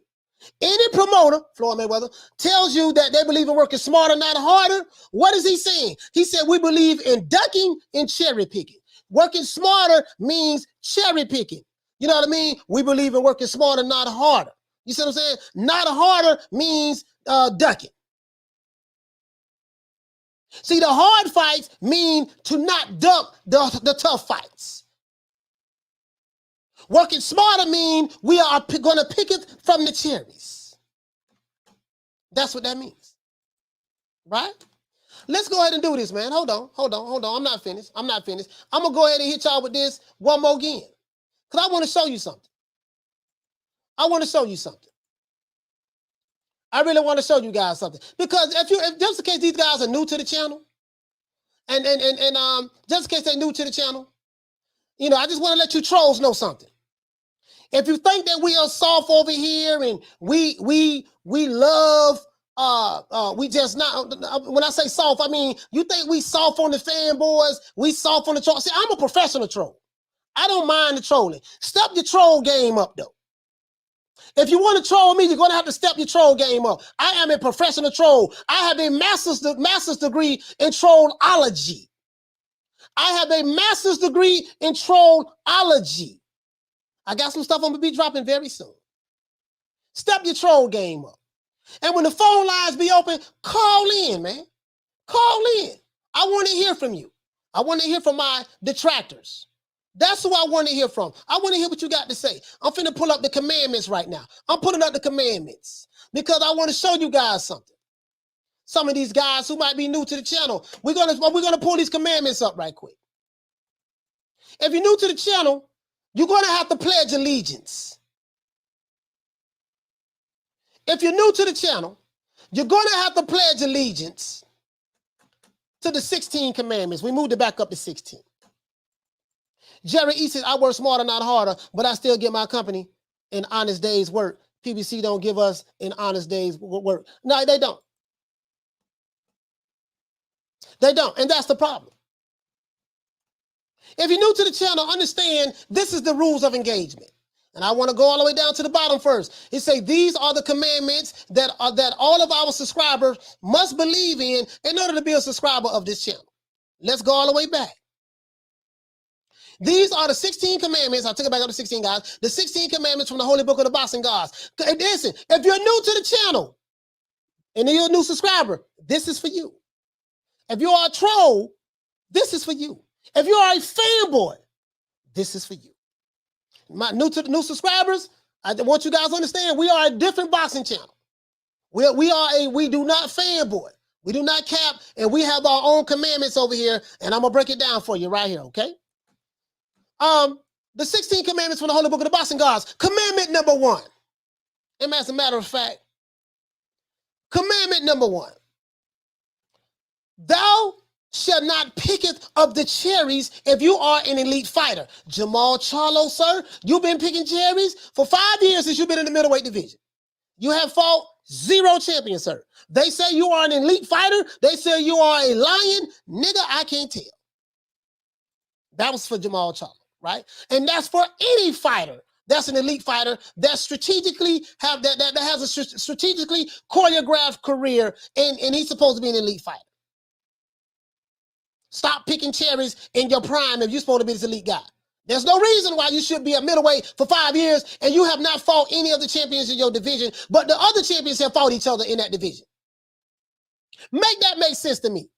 Daniel Jacobs was the champion in the middleweight division. He fought Canelo and Triple G. Triple G was the champion in the middleweight division. He fought Daniel Jacobs and Canelo. Canelo was the champion in the middleweight division. He did drop his belt, WBC belt. That is facts. He did that. Can't even lie. Got elevated to the French fries belt. But he fought Daniel Jacobs and Triple G. Boo Boo Andrade hasn't fought any of the champions in the division, but I will give him credit. At least he's tried. Canelo said he doesn't want to fight him. He can't make the man fight. Triple G says he doesn't want to fight Andrade. He can't make the man fight him. Jermall Charlo doesn't want to fight him. He can't make the man fight him. But at least he's trying. But let's continue. Let's go on. Now, commandment number 2, thou shalt not fanboy for any fighter. I am the fanboy killer. This is what I'm known for. I have a warrant out for my arrest right now for killing fanboys. The police have got the house surrounded. Guns blaze. They said, you got to come on out. What I got to come out for? We have a warrant for your arrest. For what? For murder. Who did I murder? Fanboys. I left a whole lot of bodies in 2021, and I'm starting my body count in 2022. Fanboy killer, Coach Malachi Williams, New Media Today USA Boxing is in the building. Number 3, thou shalt not deride for a promotional company or a promoter. This is for the Alphabet Boys, and this is for Nestor Gibbs in particular. We don't deride for no. Now, if you guys getting paid, I can't take nothing from it. They paying you the cap, okay, fine. I care nothing about the perks. I care nothing about the press credentials. Over here, I'm good. Care nothing about the side of the street. These are the commandments. We do not violate them. Commandment number 4, there shall not be a manager or promoter of any fighter. Commandment number 5, thou shalt not pocket watch a fighter's money. Commandment number 6, thou shalt not talk boxing without facts. You fanboys never talk facts. You only talk feelings because you are emotionally invested in your favorite fighter. Commandment number 7, thou shalt not get too emotionally invested in a particular fighter. If you do this, this will make you a fanboy. Commandment number 8, thou shalt not criticize a fighter for cherry picking when your favorite fighter is cherry picking. They say, well, Canelo be cherry picking while ignoring the fact that Jermall Charlo has been cherry picking for 5 years. How many times have you fought Jermall Charlo? 0. All right, let's go. Let's go with this shit, man. These niggas pissing me the fuck off. Commandment number 9, thou shalt not condone any elite fighter for ducking another fighter. If you sit back and say, well, oh, man, you know what, man? He don't deserve to fight my fighter. There's been videos on the verge deserve to fight Canelo Alvarez. He ain't got no resume. You are condoning ducking when you say that. You saying, well, it's okay he don't fight him. That's what you're saying. If you say, well, oh, man, you know, Andrade, he ain't fought nobody. You know, he ain't got no, he ain't got to fight Jermall. Jermall ain't got to fight Andrade. Andrade ain't nobody. He's a champion. You don't want to unify the division? If you justify Jermall Charlo not fighting Andrade, guess what? You are condoning an elite fighter ducking another fighter. We don't do that over here. Number 10, thou shalt not speak of back-end money. That Rick Glazer have destroyed that myth. I don't want to hear that about, yeah, man, my fighter, he get paid millions of dollars on the back end. He get a whole lot of money, as though you're getting some of that. There's no such thing as back-end money, nigga. They have a set amount of money that they're going to make. They're going to get some of that money on the front end, and then the rest of the money, they put it in an account, and they give them an allowance on the rest of that money. It's like you're getting paid from a job, right? And let's say you get paid $1,000 a week. Automatically, you have a direct deposit that, you know, your job say, listen, we you know, you really made $2,000, but what we gonna do, we gonna take $1,000 of that, you know, because we know you're on child support, your baby mama sweating you, you got 7, 8 cheering, you know what I mean? We're gonna say we paid you $1,000, we really gonna pay you $2,000, so we're gonna give you $1,000, put that on the public record, you're gonna put that in your account. That's so you'll get tax and pay child support on the $1,000, and the other $1,000, we're gonna roll it over in a Roth account or some other account, and you'll get an allowance out of that every month, okay? We don't talk about back-end money over here. Commandment number 11, thou shalt not tweet it, shit it on Twitter for your favorite fighter. We don't want to see you game banging on Twitter, right? The commandment number 12, thou shalt not threaten people on YouTube if they disagree with you. I get a whole lot of threats online, but when they don't never call in with that same energy. So that's to my detractors. Y'all don't never call in with that. I give 2 fucks about you. I mean that. Let's continue. Let's see. Commandment number 13. Thou shalt not speaketh of undisputed if your favorite fighter has the French fries belt, aka better known as the franchise belt. Commandment number 14. Thou shalt have permission to be a fanboy of an old school fighter only. This is the only exception to the rules. What are the examples, Coach Malachi? The examples are Muhammad Ali, Sugar Ray Robinson, Marvelous Marvin Hagler, Simon Brown, Sugar Ray Leonard, Roy Jones Jr., Mike Tyson, George Foreman, Sonny Liston, etc., etc., etc. Any fighter that's currently fighting, you do not have a right to be a fanboy of a current fighter. Commandment number 15, thou shalt not race bait to push a personal narrative. We don't do no race baiting over here. Commandment number 16, thou shalt not have a victimhood mentality and play the race card when you don't get your way. Oh, I got 17 commandments.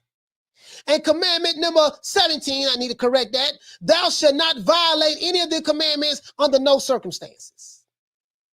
This is where we at. So if you're new to the channel, get familiar with the rules and regulations of the show.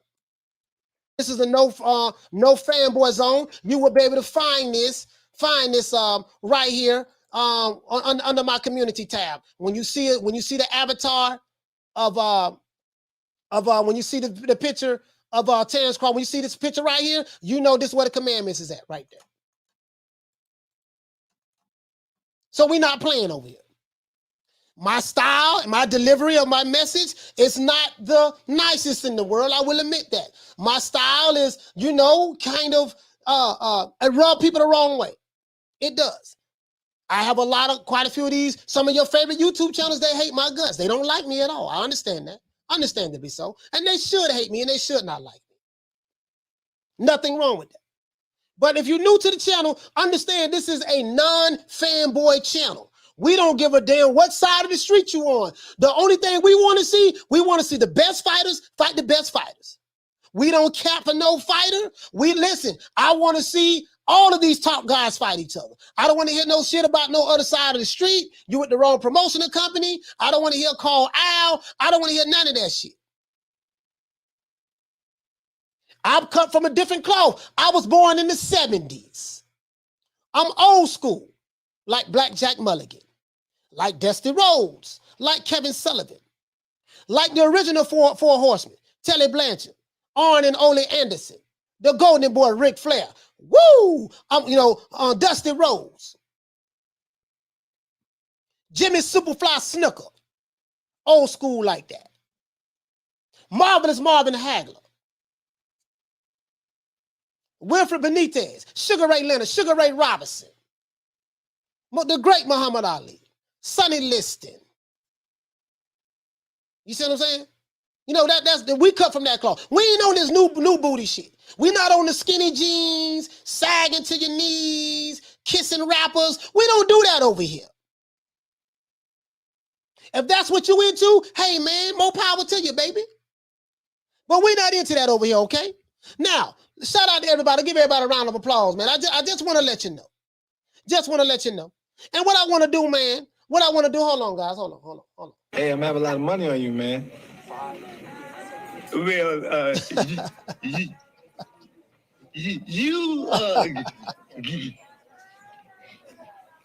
you spit it out. Getting ready to be a rich nigga because come next week. Yeah. What you gonna do? What you gonna do? I'm knocking somebody the fuck out. That's what I want to hear. I want to hear that. That's what I want to hear.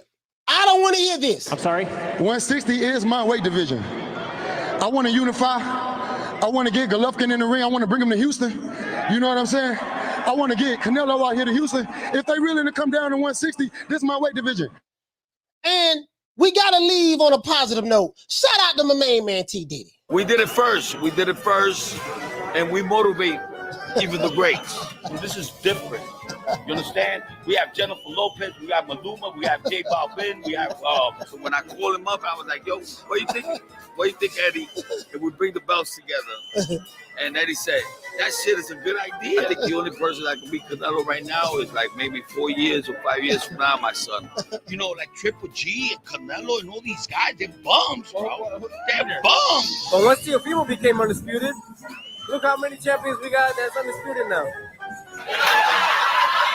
Yeah, I don't, you know. Yeah, man. Shout out to T Diddy, man. Shout out to T Diddy. Let's get T Diddy a round of applause. He said Miguel said Crawford moving up to 144, 154. Eventually he will. I don't know if he's moving up right now, to be honest with you. I don't know. Crawford hasn't said anything, so I don't know. This is everybody a round of applause in the chat, man. You know how we do it. Let's do this OJ the Jew Man style, man. OJ the Jew Man style. Hey, y'all gotta leave your name. Well, you know, leave a comment at the bottom, man, because there's so many people in the chat. We had almost, I think we had about 400 people in the chat. If you're new to the channel, please subscribe, hit the like button. We had like 400 people in the chat, man. So we got the likes up. I really appreciate that, guys. Much love to everybody. Shout out to my brother Retro Boss in the documentaries. Okay. He said hoghead cheese in the back of elevator. Oh man, hey, Retro he don't like Leonard, man. You ain't gonna get no interview, man, if you keep doing that. You know what I mean? Let's see. Shout out to let's see, some of these trolls. What did he say? Let's see. He said, brother, that's a lie. Canelo not fighting Jetro. Yeah, you know, we'll see what happened. Shout out to Jeff Luciano. Shout out to Miguel. Shout out to Carl Hansen. Shout out to Prime Fighting Champions. Shout out to AWAX. Shout out to my main man, Big Ronald Finkley. Salute to Ava. Salute to Ava as well as Paul Evans. Let's give everybody a shout out who called in. Shout out to Alex calling in from Dallas, Texas. Shout out to Haters Have Opinions calling from New Jersey. Big Hulk from Maryland. Shout out to Gus calling from Lancaster. Shout out for Corey calling from Texas. Shout out to my brother Blood Retro Boston and Documentaries. Blood Boston in the building, man. Gainesville, man. Y'all please subscribe to Retro Boston and Documentaries. Shout out to that troll who called in, Adam. He said he liked my channel. He wanted to say some shit, but I guess he didn't. You know, he was laughing, kiki. Salute to you though, fam. Come back tomorrow, man. Maybe you know, if you want to say something, get it off your chest, man. We don't run over here. I'll be here 3 o'clock Eastern Standard Time tomorrow. That's tomorrow's Tuesday. I'll be here Wednesday. I'll be here Thursday. I'll be here Friday. I'll be here Saturday. I'll be here Sunday. And I'll be here Monday all over again. We'll do it all over again, right? Phone lines will be open. Remember that. And shout out to Cassidy calling from London. And shout out to Dez calling in from Ohio. Shout out to AWAX. Salute to my main man, Big Ronald Finkley. Andy C in the building.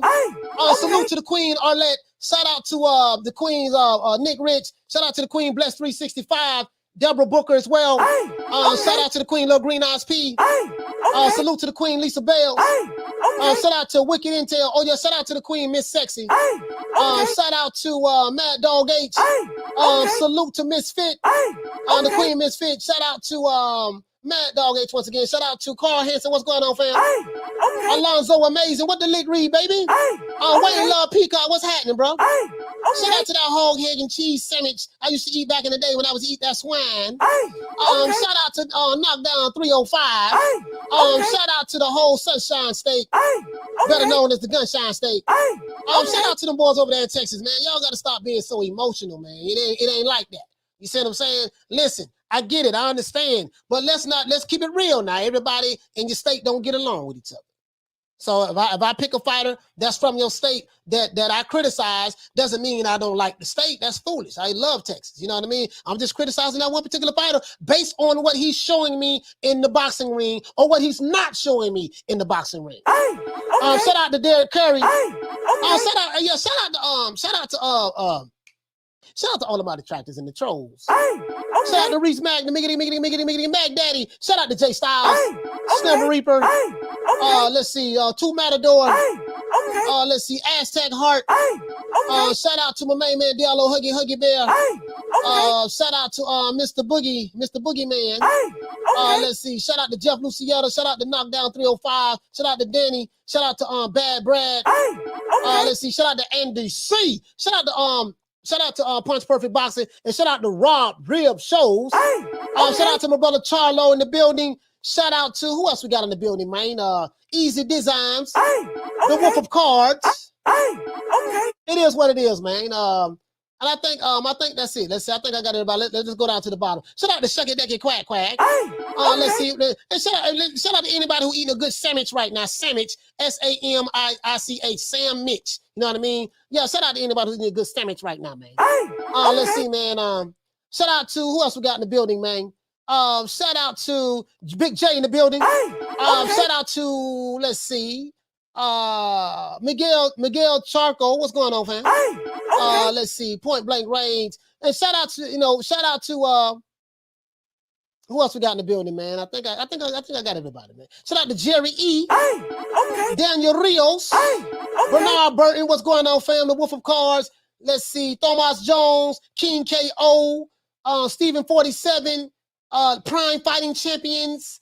Oh yeah, Coach K was in the building as well. And shout out to Ron Boy Fresh as well. Let's see, man. Shout out to Stephen P.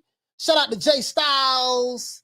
Herb Wolf. Shout out to Bruce Goals. Bruce Goals is here as well. Shout out to Magic E Boxing. I think he was here. Shout out to Mark Nash as well. I think he was here as well. You know, I gotta, if they don't leave a comment at the bottom, because there's so many people I forget.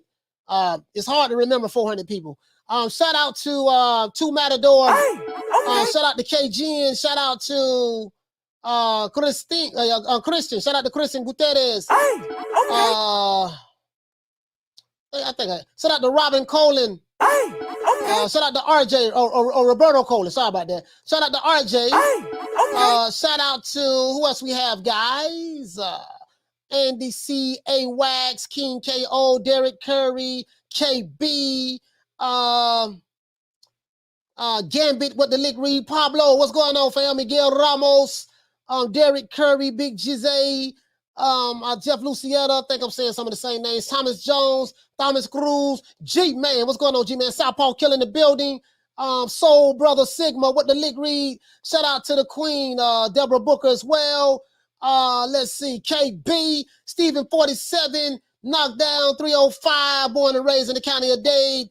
Let's see, man. I think we got everybody. Other than that, that's it. Shout out to Ducky's Quack. And shout out to all. Shout out to Clubber Lane. But this ball been taking the easy matches. Fight another ball. Shout out to Mr. T, man, in the building, man. Shout out to Mr. T. Other than that, that's it. Boxing God, what's going on, fan? Toby Bartlett, Reese Mack, Eddie Monster. Other than that, that's it. That's the boy Coach Malachi Williams signing out. New Media Today, USA Boxing. I'm gonna see you guys tomorrow, 3 o'clock Eastern Standard Time. Rick Glazier will be here tomorrow. We're gonna discuss those less than 25,000 pay-per-view buys that they received from King Kong Ortiz and Charles Martin. Watch the community; it will be posted. Other than that, we're going to have a fire show tomorrow. Don't meet me there, beat me there. You know my motto, man. Don't meet me there, beat me there. Holla at you guys tomorrow. Peace. Man, I'm out of here, bro. Let's go.